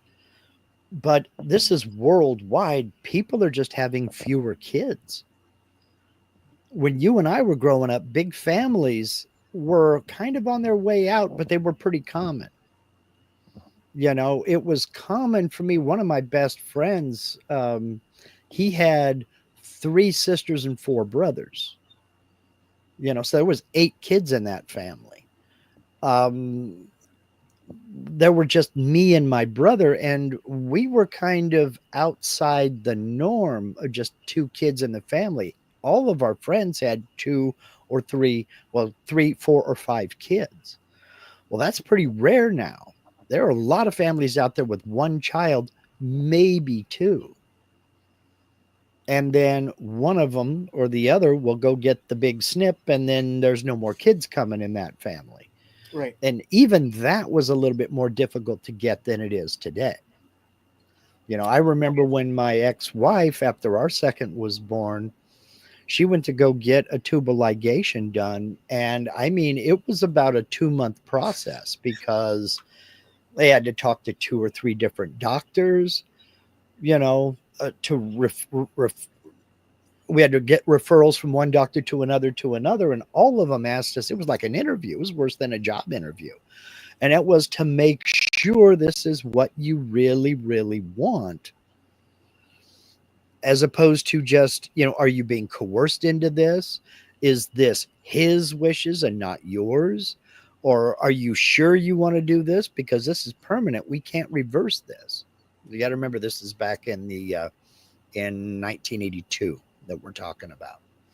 So um, now it's not that big of a deal. Yes, they'll ask you about it and this, that, and the other, but it's not a 2 month ordeal to even get the appointment to go in and have it done. You can even get a breast right here if you want. Well, anymore, I don't know. I don't doubt it. But the point is that people are having fewer kids because it's more expensive to have kids, and it's more expensive to raise kids. And that's part of what I mean by there is more pressure on women to work these days, because we have allowed ourselves to become a society where it takes both parents working in order to let the family have a decent place to live and food on the table every day, you know. But a lot of that is pressure we put on ourselves because, where my dad drove a 6-year-old station wagon to work, and my mother drove a little Dodge Colt to work. Now we've got people with, 80, 90, and $100,000 pickups. Both of them have. And that, to me, that's just insanity, you know. Yeah, well, I mean, So there's a financial pressure and there is a societal pressure on women to work, and women are just deciding to postpone childbirth until much later on. yeah, it appears multifaceted. Hmm. Um, I don't disqualify the rat theory that he was talking about Hmm. as being a possible element in the equation, Hmm. but there's because our needs are met Hmm. at the basic levels Sure. on average. So that is true in itself, and that moves or pushes to the side a fair amount of things. Hmm. And this whole notion of big cities and all that, there's something there, but I explained what you did roughly, where there was multiple options available. And Hmm. think about it. The thing with that you said about children, um, um, four sisters and three brothers and so on. Um, the people that I come from through my father's side, Hmm. as an example, my great great grandfather and great great grandmother had seven children. Hmm. One of them died young. Hmm. One of them became a priest. Hmm. The one that I come from, my great grandfather Patricio Felix Escajedo Hmm. Salmon married a lady from the neighboring area and produced two children, my grandfather and his sister. She went on to marry and have two children over there in Spain. My grandfather left, had one child in Cuba with my grandmother Ramona, my father, and from there me. Hmm. Now, one other of the brothers of my great grandfather, Hmm. Patricio Feli Escajedo Salmon, Pedro Vicente, married a lady from the same Hmm. place, and they had 12 children. Hmm. Yep. And then another one, the only other one, was Gregorio Escajedo Salmon, brother Hmm. to my great grandfather. Left for Cuba, where he married in Cuba, and he Hmm. had three children. So now you have two people that had seven children, and out of the seven children from the 1800s, they ended up with, from my little branch, Hmm. my grandfather, his sister, and from his my great grandfather's brother brothers One of them, 12 children that produce Yep. even more. And then another one, three, which produce even. So you have this two people Hmm. branching this ocean of people. Um, I can tell you by looking at my tree, Hmm. if it's anything to measure, that all those 12, just because each individual person marries another person, Yeah. they're going to produce more children. But here's the thing, most of them produce one or two children. Yeah. Yeah. Some of My, them, some of them a few more, but that's not the point. The point is that yeah. as we get into the 1900s, Hmm. People started having fewer kids. Yeah. exactly. Yeah. My grandfather on my father's side, my paternal grandfather, was the first generation of this family to have fewer than 10 kids. My great grandfather had uh, 12 brothers and sisters. There were 13 kids in that family because they were free labor. They were expected to go to school up until the sixth grade, and then they went to work on the farm, and that was all there was to it. My great grandfather wanted better for his kids. They had two children, and that was it. And people And in the my city aren't going to have those numbers. right. That's another point that attaches to the rat theory. Mhm. The more metropolis like we get, Well, it seems to be the case. There are some exceptions. People have triplets and this sure. and that, and but it seems to be the case through Well, time, and even back in the day. Show me an example where you have a family in an apartment with 12 kids. It just doesn't seem. I mean, I'm yeah, sure there were some, but yeah. so the more you're in city environments, Mhm.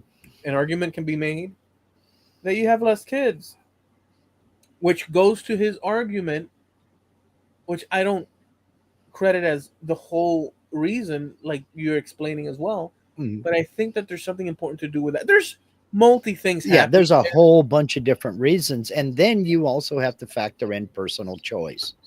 I just don't want to have kids yet, you Mhm. know? And both men and women are making that decision. We put pressure on ourselves. Society puts pressure on us, and you have economic, you have social, you have all kinds of things going on.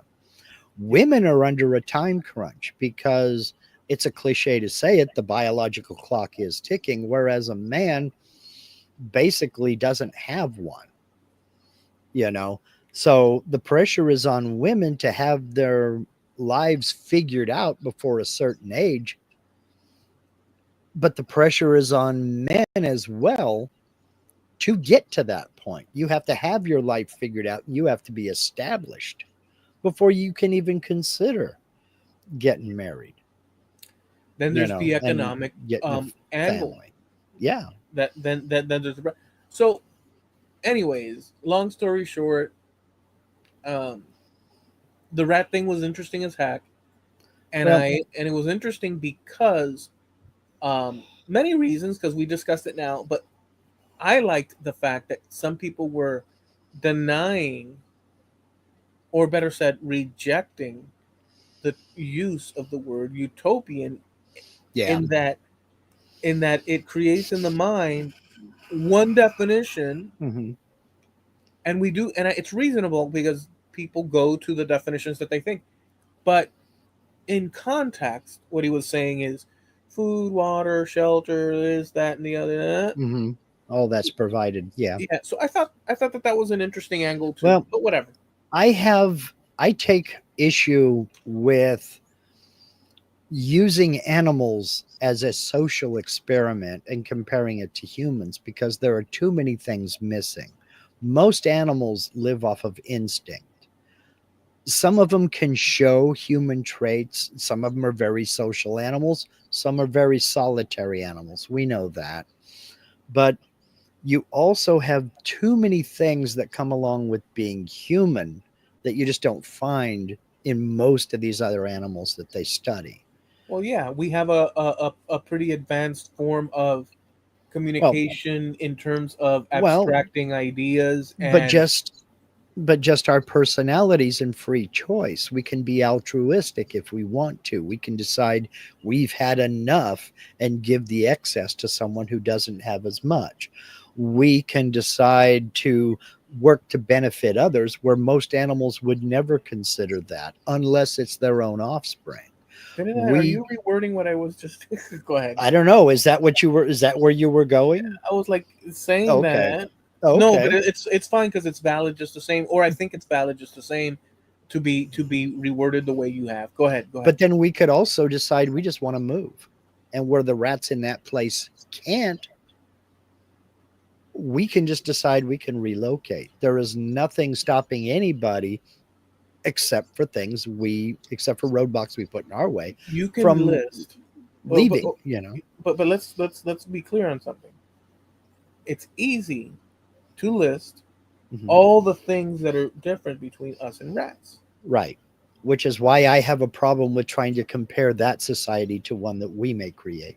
No, I understand that. What I'm saying is that it's a given that rats are rats and all that the Mhm. differences that come with that. I think that that's the Sure. experiment. I mean, we'd have to look at the experiment. Is social structures in itself, Mhm. you know, which is which is seen across, Mhm. nature, from humans on down. Notwithstanding that humans are particularly so, we Yeah. understand as an overview that it's just looking at behavioral patterns Mhm. across time, considering the idea of social structures. Yeah. The extrapolating that from rats to going to and therefore humans, um, without including all these things that you've said, Mhm. I think, at least as far as I can understand it, would be a mistake because Mhm. humans, in fact, have all those variations that you were describing and then some. Yeah. So I get that. It was just a conversation, throwing Mhm. out ideas. I did Yeah. bring up variations. Mhm. He kind of shot it down. Well, I can get it. It's also in the context of it's a philosophy group. So you're talking a little bit more about the philosophical side of things and not the practical, No, pragmatic side of things. I So, don't. Let me hold you from going down that route. okay. Within, for good reason. It is a philosophy group, and that is true. In this instance, he was offering an experiment based on, I guess it is psychological and this and that, but it was a Hmm. social experiment using animals and this and that. So Hmm. it fits the bill roughly, but this was something outside of the pondering and Okay. machinations of philosophical inquiry and this and Hmm. that. It was, although there's aspects of that, the actual experiment was an actual experiment that went on for years, Yeah. and they recorded data that came from it. So he was more coming from the science part of it. So it wasn't necessarily stars and moons do we exist, and this Hmm. that. Um, where it went, or where it went astray, is with what your objections came from. Hmm. Um, that you're sharing now, according to what I'm sharing with you, those Hmm. objections, that's where it breaks down, in my opinion, as well. Yeah. So I'm not trying to say, dude, let's gabble the hammer and say that. Yeah. Because I don't think there's any one cause. I think there's a whole, it's multifaceted, but it all contributes to the one big thing about we have a declining birth rate, you know, Yeah, and and we that's need people worldwide. It is worldwide. in Italy. I've said this a few times, but in other podcasts, but in Italy, they're offering, just like I think England too, depending on the area. Mhm. I think close to Liverpool, we were talking about it years ago, where for a pound or whatever the monetary, well, it's a pound now, I guess. Do they still use the euro? I don't Yeah. know. No, they never did. Oh, they never did. That's right. They never Um, switched over to the euro. that's right. They never did. It's an interesting thing. Um, Mhm. but they're offering freaking, hey, come in, have your family, Mhm. um, We'll pay you. Mhm. you know, have your plot of land. I mean, think about what that means. Yeah. In fact, so just to add this one angle, I had to pause the video because we had the show to start, Hmm. so I have not finished watching it.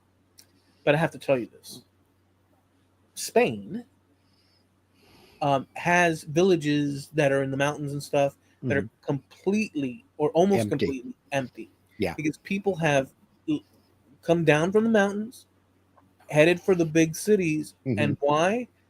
For a whole host of reasons, to Hmm. include you Mostly have economics. you have Yeah. access. You have Hmm. access. Yeah. In this video, there's a man that lives in a village up in the mountains Hmm. where there's no automobile access to. Hmm. It's just a pathway up the mountain through the vegetation and going up and up and up. I haven't reached that point yet. So they're on their way. But Hmm. there's this guy that lives in the city that does videos like that. Hmm. And he had visited him in prior videos. And in that prior video, the man that lives up in that place, he's 90 something years old. Hmm. And he's the only man in the Yeah. village. And this is a village that where 50 years ago, it was booming. Packed. Yeah. There were people raising crops and doing all but it was all manual labor as well. Yeah. And they would have to go down and, Hmm. to the other places in order to acquire whatever they needed to acquire. Hmm. The children needed to, whatever the case would be.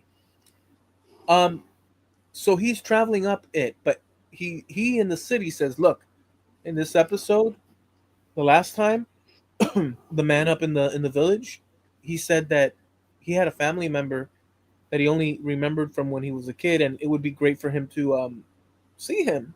Hmm. Um, and his name was such and such, and this and that. And the guy found the family member, Hmm. and he was just a baby at the time. Now he's a grown man. Hmm. And he said, "Will you come with me?" And he says, "Sure." And then as they're walking up the thing, he's saying, "Well, do you remember?" And he says, I didn't even.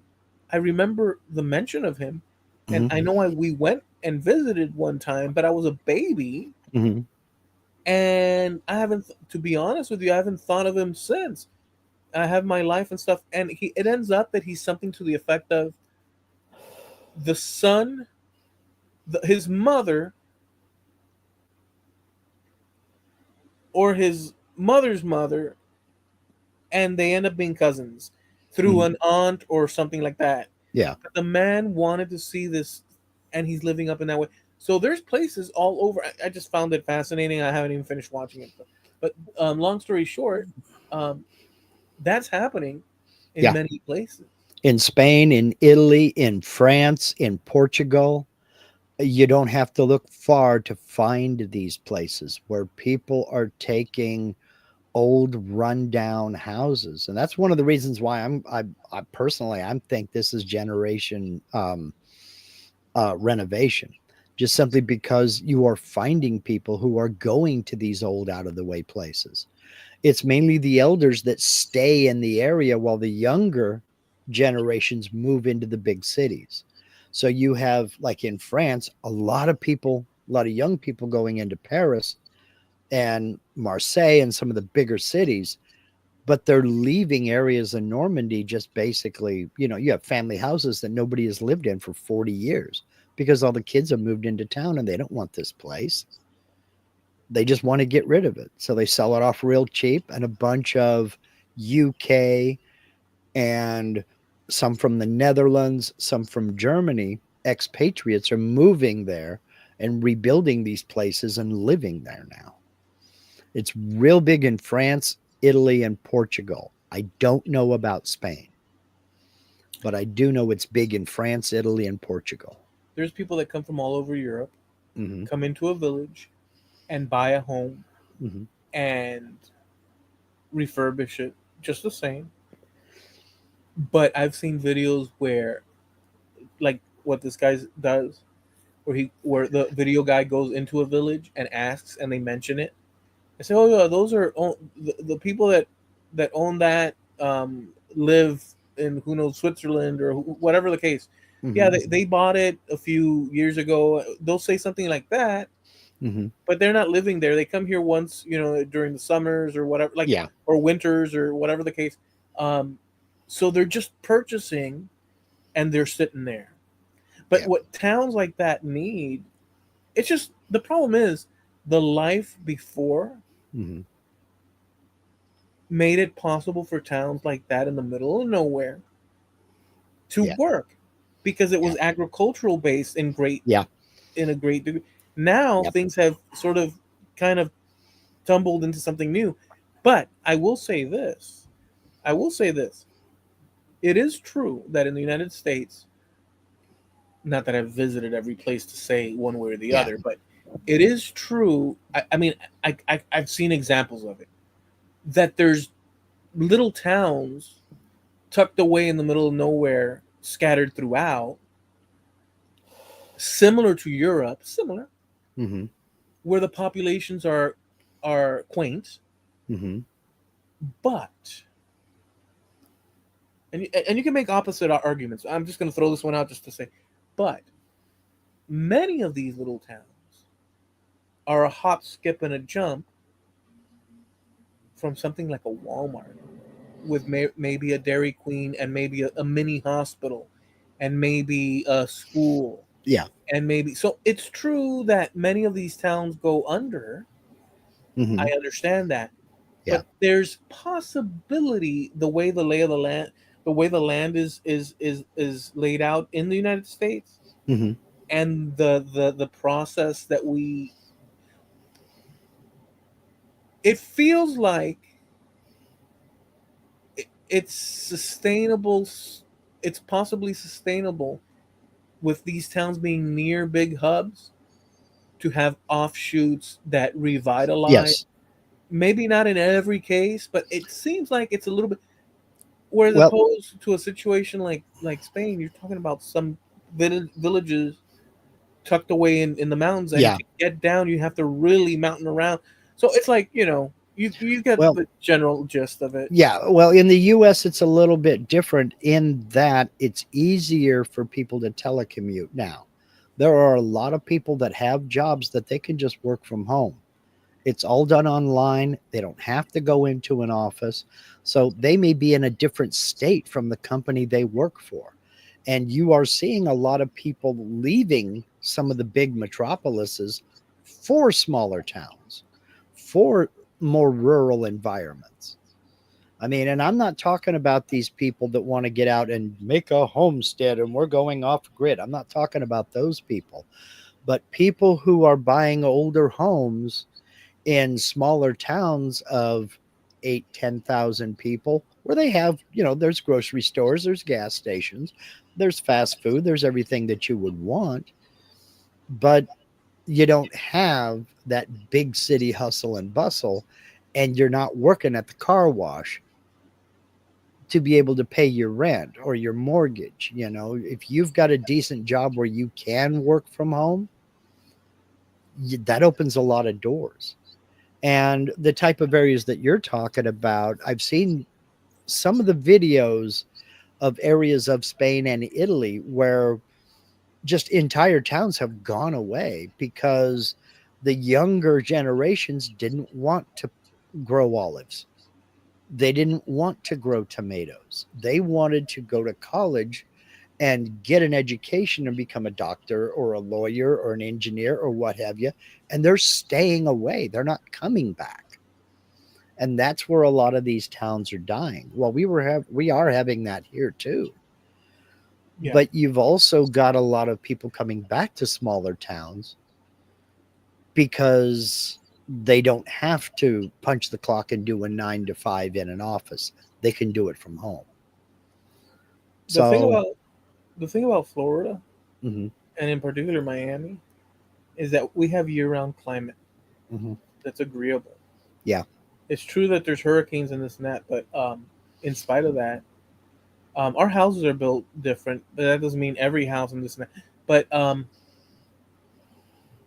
there's an international type vibe where people from all around the world. So it's kind of like at any other metropolis. But yeah, I don't with a Latin feel, yeah, obviously. But I don't know that I could sit here. I have an impression that Hmm. may or may not be true, but I think it's true. I have a lot of those. I have a lot of those. Well, you know, Well, no, but it's good to say it because it's not like well, we all do, you know. well, yeah, it's good to say just in case one Hmm. starts to fool themselves that, oh, well, I'm right. But I could not sit here and tell you that if I had to bet money on it, that I Hmm. would bet money that people in the cities are happier on average than people in the country. I've lived in the cities and I've lived in small towns. I prefer small towns. I think it depends on what you, as an individual, um, how you define happiness. Because I do know people that live in big cities in Southern California, or well, fewer of them now, actually, because most of them have moved out. But in the Bay Area and some of the big metropolises that are perfectly content where they are. But I know other people who have moved out to smaller towns and they are so much more happy, just simply because they don't have all the concerns of living in a big city. You know, Let me add this to the mix then. You've mentioned it yourself because it's multifaceted. it is. So you've mentioned it yourself when you and I are talking about one aspect of daily life for the next. And I know Hmm. it's anecdotal, Hmm. but your reply it says something, and then I'll mention it. I'll say, "Oh, dude, this, and that," and I'm guarded when I see someone. I'm guarded, Hmm. and you're like, "Well, dude, maybe it's that big city mentality." And you know, there's something to that, dude. Um, Yeah. it's not an everybody, No, it's not. but I tend to, if I had to if I had to place the money, Hmm. I would say that on average, because I mean, I see it from my vantage point. I see the people. Hmm. Um, Holistically speaking, I don't know that I could make the best. I would, I could probably make the better argument for small towns being um, all around better. Hmm. Well, generally better when it comes to the happiness scale. Well, it just depends on what you, how you define happiness. I know a lot of people who are very content because you got to admit you have a lot of advantages over us where we're at, just simply because you can get just about anything within a certain amount of driving. You can get just about anything or everything that you would ever want or need within a short driving distance. I know all things are relative. So whereas 10 miles might take you 45 minutes and with me take me 14 minutes, everything is relative. I get that. But there are some things we don't have here. So it is a bit of a sacrifice in that regard, but I think I consider it a good trade-off. Because you're right, there is a big city mentality. You have to be more guarded just simply because you have more competition for the same resources. When you go for a loaf of bread, you're not the only one walking in the store with a loaf of bread in mind. You know, You there's have like to, 80 other people with loaves of exactly. bread.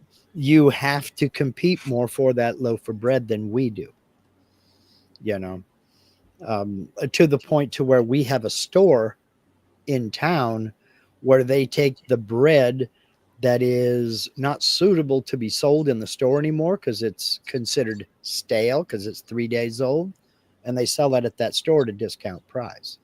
Where I don't think you have anything like that. I would imagine it's pretty much picked over by the time they bring in fresh bread every third day. So, You should just, if you come over one day, you should just you just walk with me a little bit across the uh, you just walk down, and I want, no, but let me say let me say I've done it. let Not me in say Miami, but I've done it. well, let me give you the egg, the crystalline egg Hmm. of I don't even know of, but it's the prize Hmm. in the Cracker Jack box. Walk with me and look upon the faces of the Hmm. people passing by. And I don't know to compare with when you're out and about. I'm sure there's grumpy people. Oh yeah. But boy, oh boy, let's put it this way. I'll just, and obviously I'm making an assumption, but I know what I see. Um, and I could be exaggerating too. I don't know that I am too much, but um, today when I opened my door Hmm. and I stepped out, get this, Hmm. I felt this serenity that was deep and profound. I could hear birds chirping. Hmm. There was a coolness because of the fronts that are coming through that's not quite cold like other people are having, Hmm. but enough so that I felt this openness and stuff. And it was serene and quiet.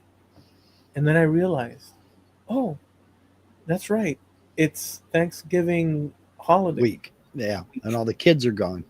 And all the people, all the excess, Hmm. which I don't mind per se, it is exciting in a sense. I have mentioned that. But I was almost transported to 30 years ago in the Hmm. quiet volume Hmm. that I was used to. And it reminded me, and I was like, oh, that's right. Today, this is the holiday. Hmm. No wonder I feel like, so there is, it's anecdotal, but but but it but there's validity to that anecdote because you're absolutely right. I mean, the college is closed, the students have gone home, the ones who can have gone home for the holiday, so there's not the day-to-day hustle and bustle. But see, that's the thing that I'm getting at, talking about the big city versus the small town, is that on a daily basis you're getting more and more used to that day-to-day hustle and bustle, so much so that when it goes away for a holiday, you notice it. yeah, big time. We went Big time. one. I grew up in the San Francisco Bay Area again, and we lived across the bay from San Francisco in the East Bay. We went to San Francisco on a Easter Sunday, and it was like they closed the town up. The freeway was wide open. There were a few cars, but nothing like normal. A few cars on the bridge going across the bay, a few, but not like normal. And then we got into town. We're driving down Market Street. We're the only car on the road, and we're like, "What the hell is going on?" Everything was open, but it was Easter Sunday, and everybody was doing their Easter, go to church in the morning, and then the big meals and the celebration and this, that, and the other with friends and family. And we were walking around Fisherman's Wharf with there's maybe 2 dozen people. Mark, have you ever I had been? never parked that close to Alioto's restaurant in my life. Have you ever gone into a store during a holiday because you need to grab something, and so you come in and it's a holiday. You're quite gleeful, Mhm. and you get up to the register and stuff, and you tell them, "Oh, happy holiday! I see I see you guys are open. Happy holiday." You pay your annually, but the whole and it's nice to do, but the sheer fact that the person, and maybe they're happy Is working or whatever. working. Exactly. So it's kind of a I've been contradiction. that guy too. Yeah. Well, have a Merry Christmas. Well, I can't. I'm here, damn it. That kind of thing. I didn't mean to miss this earlier, but we were talking about the exodus out of the rural areas and into the big cities, and Jim Dockrell, he has a good anecdote about that as well. This is a mining town where they live now. For years, the people around here raised their kids and worked hard to get them a good education. The kids went away to college and university and never returned. That is very common, especially in agricultural areas. He says, and that's how we got this church so cheap. The congregation got old and there was no newer generation to support it. And that speaks to exactly what you and I were talking Yeah. about the exodus of younger people going somewhere else. It may be for economic reasons. Maybe they didn't see a future in that area because, who wants to work at the car wash until you're 70 years old? And so they go, they find greener pastures and they don't return. And as a side, oh, go ahead. And that speaks volumes to that. I mean, it's 100% true. You I see was gonna, that in agricultural areas as well. I was gonna say as a side note, how Hmm. cool is that though? The church purchase, it's so Hmm. freaking cool. Yeah, It's such a yeah. classic, like, or it's not classic because not a lot of people do that, but it's such a, I guess it's a novel. Not that nobody does it, but it's such a cool variation in theme. Hmm. You're acquiring, or you acquired this church, this building, converted it into a living space, and it's just grand. Yeah. It's just something You see, really cool about that. you see that in a lot of places. There are a lot of people that are buying up old schools that had like 7 or 8 classrooms and turning them into houses, or old fire stations, or old police stations, and turning those into houses. There's you can find people on YouTube where a guy bought the old Buster Brown shoe factory, and he's converting that to retail and light industrial. I mean, there are people that have made old factories into homes, or into apartments or condos or things of that nature. So yeah, there's a lot of repurposing going on, and I think it's great. I I, mean, what I are you think gonna it's do? fantastic. Um, this one's not as exaggerated as these exemplary examples. I used exemplary twice. Um, but down by the Publix, Mhm. which Excuse is me. your regular, typical American shopping strip Grocery mall, store, yeah, yeah. you know, um, interestingly, I don't know about your area. Mhm. We still have CVS's, but a few of them have gone bye bye. Yeah, yeah. That mall had a CVS in a sizable space, Mhm. and today it's an RC car repair Mhm. and club type thing where Yeah. they have tracks inside that space. Yep. People come to test drive and to play And and the to race and all that other, yeah, yeah. how trippy and weird out of place is that? Well, it's kind of like what we were talking about last week with the people who, when paintball first came around, or when laser tag first came around, they would lease old warehouse space and what have you, and set up, camouflage nets here and big concrete pipes and what have you, and then have laser tag. And then paintball came along and they did that with paintball as well. I mean, it's just a way of repurposing an old building that's laying there vacant. Probably the biggest and best is the Spirit Halloween store. And that's a study in brilliance on its own. You know about the Spirit Halloween store? Basically, it's a store where you can go get Halloween costumes, cheap Halloween costumes for kids and for adults. They're not expensive. They know you're going to wear it one time. It probably wouldn't survive trying to wear it twice, Right. but you know that going in. The place sets up in the beginning of October, and by the 3rd of November, it's gone. We have similar in certain spaces, yeah. And they'll go into old Kmart's or old, Got Chalks or Kenny's shoe store or Yeah. whatever, and Yeah. they'll set up for that month. And then you're paying cash only, no returns, and that's it. And then it closes down. Yeah. They sell one time a year, and that's it. And the rest of the year is gearing up for the next year. They operate 2,500 locations from coast to coast for approximately 1 month per year. And they make huge money. Then that's what I saw in that RC store, Mhm. because before it became an RC store was a Halloween type thing. Mhm.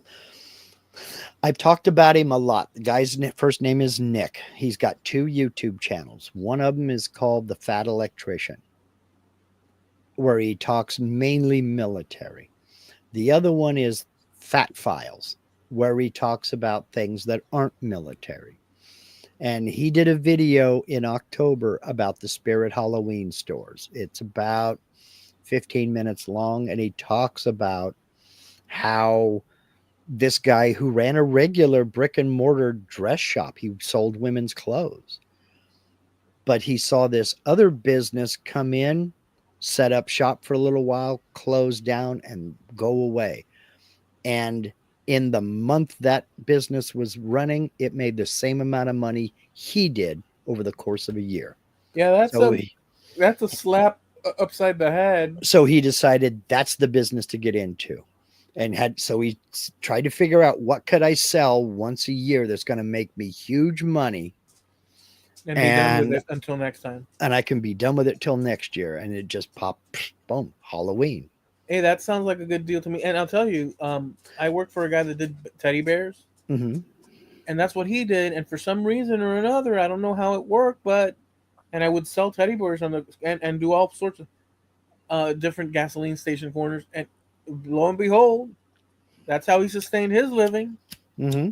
And he had a little warehouse Mm-hmm. in the industrial little side here and beyond the tracks. Yep. And we'd go there and we'd stock frickin' teddy bears up to the frickin' ceiling of that warehouse. Mm-hmm. It was frickin' crazy. Like as a kid, you're looking at that and you're working there, you're like, who wants all these? That's what you're thinking as a kid. Uh-huh. But he's a business guy and he knows what he's got and what he's Yeah. doing. And you know, Doesn't matter what you're selling if people are buying it. I mean, and Christmas time and Valentine's is when those are going to move. You uh, know.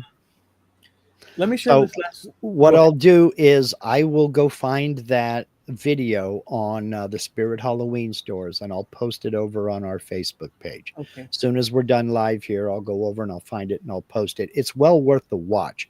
Yeah. You want to talk about a business model that is awesome, and you will not believe the numbers, the sales that they get for selling for 1 month a year.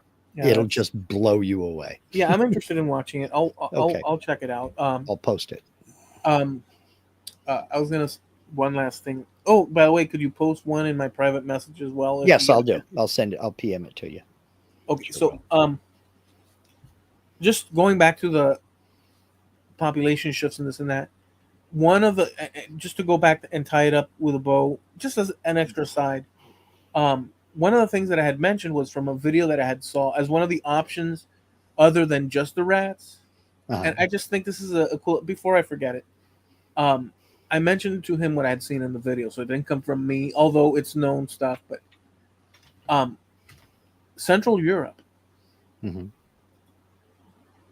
in the first half of the modern, or not the modern age, but antiquity, in the later part of the Roman Empire, let's put it that way, 400s, so on, 400s, 500s. The Germanic people, which is peoples across that whole central Yeah. Germany and all that, Scandinavia, all these, Austria and yeah. they, it's called the migration period, Mhm. where they exited that area to the rest of Europe, Mhm. primarily Southern Europe, Mhm. and took whole swaths of Southern Europe, and that's how their genetics at that point were introduced. Although it had been introduced prior, Mhm. whatever. Let's not get into that. But the point is that they moved south, Mhm. and the pressures of them moving south against the Roman Empire's already built up pressures based on economy, stretching too thin, and all sorts of things caused the collapse in part of, in a very strong, real part, of the Roman Empire. And they took over those positions, territories, and so on. Um, and so this area that once was populated was no longer as populated. Mhm. In that Central Europe, it's not like it was empty, but I'm saying that Yeah. all these people came down. And but they came down, and in the video it says, for various reasons, including as populations grew, they needed more farmland. Do you chop down an area to create farmland, or do you start heading south where there's farmlands that were already chopped down for you by the Romans. And while you're at it, why not take over the damn town? And while you're at that, why don't you take over the neighboring towns? And while you're at that, just keep going. Yeah. Um, but and this is the circling back to the thing. Um, that wasn't the only reason, because you had the Huns Mm. coming from the east, taking those areas of Central Europe and Western Europe. So you have all this shifting going on. And Right. anyways, my point is, I added that to the argument within the rat thing to show variations of possibilities, pressures in society based on wars, plagues, and so Yeah. I did offer all these options. But at the end, I thought that the rat bit was interesting enough, and he's focused on that. That I didn't push it further than that. We ended up agreeing that the rat thing is a great model in itself. I didn't agree that it's the only one, but I just wanted to add that whole transitional phase in Europe as my final little thoughts there. Okay. Okay. Well, I haven't studied it as much as you have, obviously, so I really don't have anything to add to that. But yeah, again, I think the whole thing is multifaceted. I think Yeah, it's I think that's the reasonable thing, unless an argument can really be, unless I don't even know how you could contain it. We know it's happening, mhm, but we know there's various pressures because we can evidence it in our personal lives, in our neighbors, and at a national level, what pops up on the news with people. We could mhm, see the price, gasoline. mhm, We know there's and we know that there's a 4 year from today going back 20% minimum mhm. devaluation of the dollar based on the printing of. So we know Oh all these yeah, variations. freedom of the press is alive and well at the U.S. Mint. Believe me. Yeah, so we know all these variations, all these possibilities. We just and so the most reasonable thing, not knowing more than what I possibly can know at the moment, or do know, is that yeah, it's multifaceted. I I think mean, I agree. yeah. I mean, sometimes there just isn't one answer. Sometimes there isn't just one answer, is what I meant to say. Yeah, and And and and just to strengthen the thing you said earlier, it is absolutely true that humans are not rats. There's so much more going on, even on that mhm, level. yeah, You know. but you know, all that in itself is just another facet because Yeah. you know most of us don't operate off of instinct alone. Thankfully, we have a slightly more sophisticated way of I don't know, settling disputes and what have you. But No, no, yeah, yeah. Well, it's more complicated than that it's a lot more complicated because than at that. But the level of social interaction, mhm, the fundamental underlying things is survival, sure, and part of survival beyond your personal survival is that of next generations, and there's a whole hmm, thing to that. So there's something to be said within yep, the. But let's not revisit that because we already touched on it. yep. But So, it's an interesting topic yep. nonetheless. Well, that was a strange way to spend our Thanksgiving episode because we went all over the place. We never talked about Thanksgiving. Yeah, But that's okay because we have that time now. we Um, did though. We did touch on it mhm. in one way. But go ahead. And Jim Dockrell has said that Thanksgiving was a month ago. Yeah, to people that, you know, live north of the border. But for us, it is 2 days from today, the 28th, next Thursday, or this coming Thursday, rather. So, about all I'll say is from my house to yours and to y'all's, hope you have a happy Thanksgiving. If you already celebrated Thanksgiving, hope you had a happy Thanksgiving. And hey, there's nothing wrong with two of them. Feel free to bust out that turkey drumstick that you froze last month and chow down with the rest of us. You know, uh, wishing everybody nothing but the best. And Thank you for spending the last 365 days, the last trip around the sun with us. Yeah, likewise on my part. And I'll just throw in an extra Oh, since Mark spoke for both of us because I think well, that's absolutely appropriately succinct and well, I didn't mean to, but it's an amazing thing, but it happened.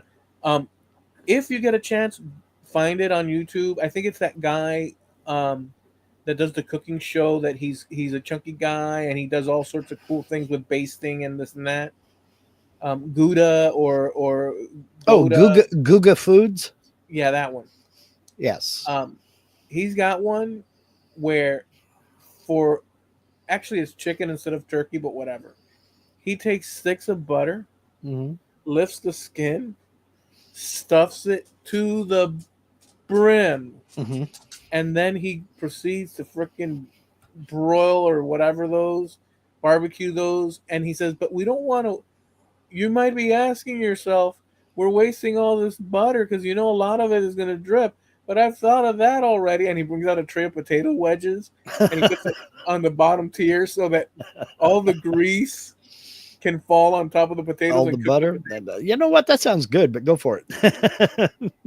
That's what he did, and so you might want to check that out. So all right, let's wrap this up. So we go live every Tuesday, 9:30 Eastern, 6:30 Pacific Coast time here on YouTube, and the channel is called Trampled Underfoot Podcast on YouTube. We also have a site over on Facebook, I gotta find it. There it is. and on Facebook you can find us over there. And we post things like what Mark's video. He's going to post a video, Hmm. and you can check those. And you can even say, "Hey, how about a topic such Yeah. as X, Y, and Z?" And we could consider that. So Yeah. check us out over there. And we also have a website, trampledunderfootpodcast.com, and we're sponsored by. You're gonna make me turn that off and come back over here for this because you made that one really, really quick. Harniel Media. Speaking of really, really quick, if you're looking for a website, even if you're just thinking about a website, Steve can handle you really, really quick. He's very good at what he does. He does what he does, and that's all. He'll do as much or as little as you'd like, but he remains focused and he remains steadfast at his task. Very good at what he does. He's very competitively priced. It's 100% personalized service. Now, there's a link to Harniel Media in every video and live stream on this channel. And it's that way for a reason. So do yourself a favor, head over to harnielmedia.com. That's HARNEAL media.com. Sponsor trampledunderfootpodcast.com. All right, thank you, Mark. Enjoy your Thanksgiving. Everyone out there, enjoy your Thanksgiving. Be safe. But I mean, live it up however you see fit. Mm-hmm. Just do it without like ending up in some gulag 2 miles down the road. I don't know Well, why I threw that in there. if there's a gulag 2 miles down the road, you have bigger problems than you know. You might So have, yeah. So you might want to. I'm going to backtrack that. You might have a worse problem on your hands if there's a gulag yeah, 2 miles down the road. you know. All that said, we'll see you next time. Thank you for hanging out with us. Peace. Please. All right, I pressed.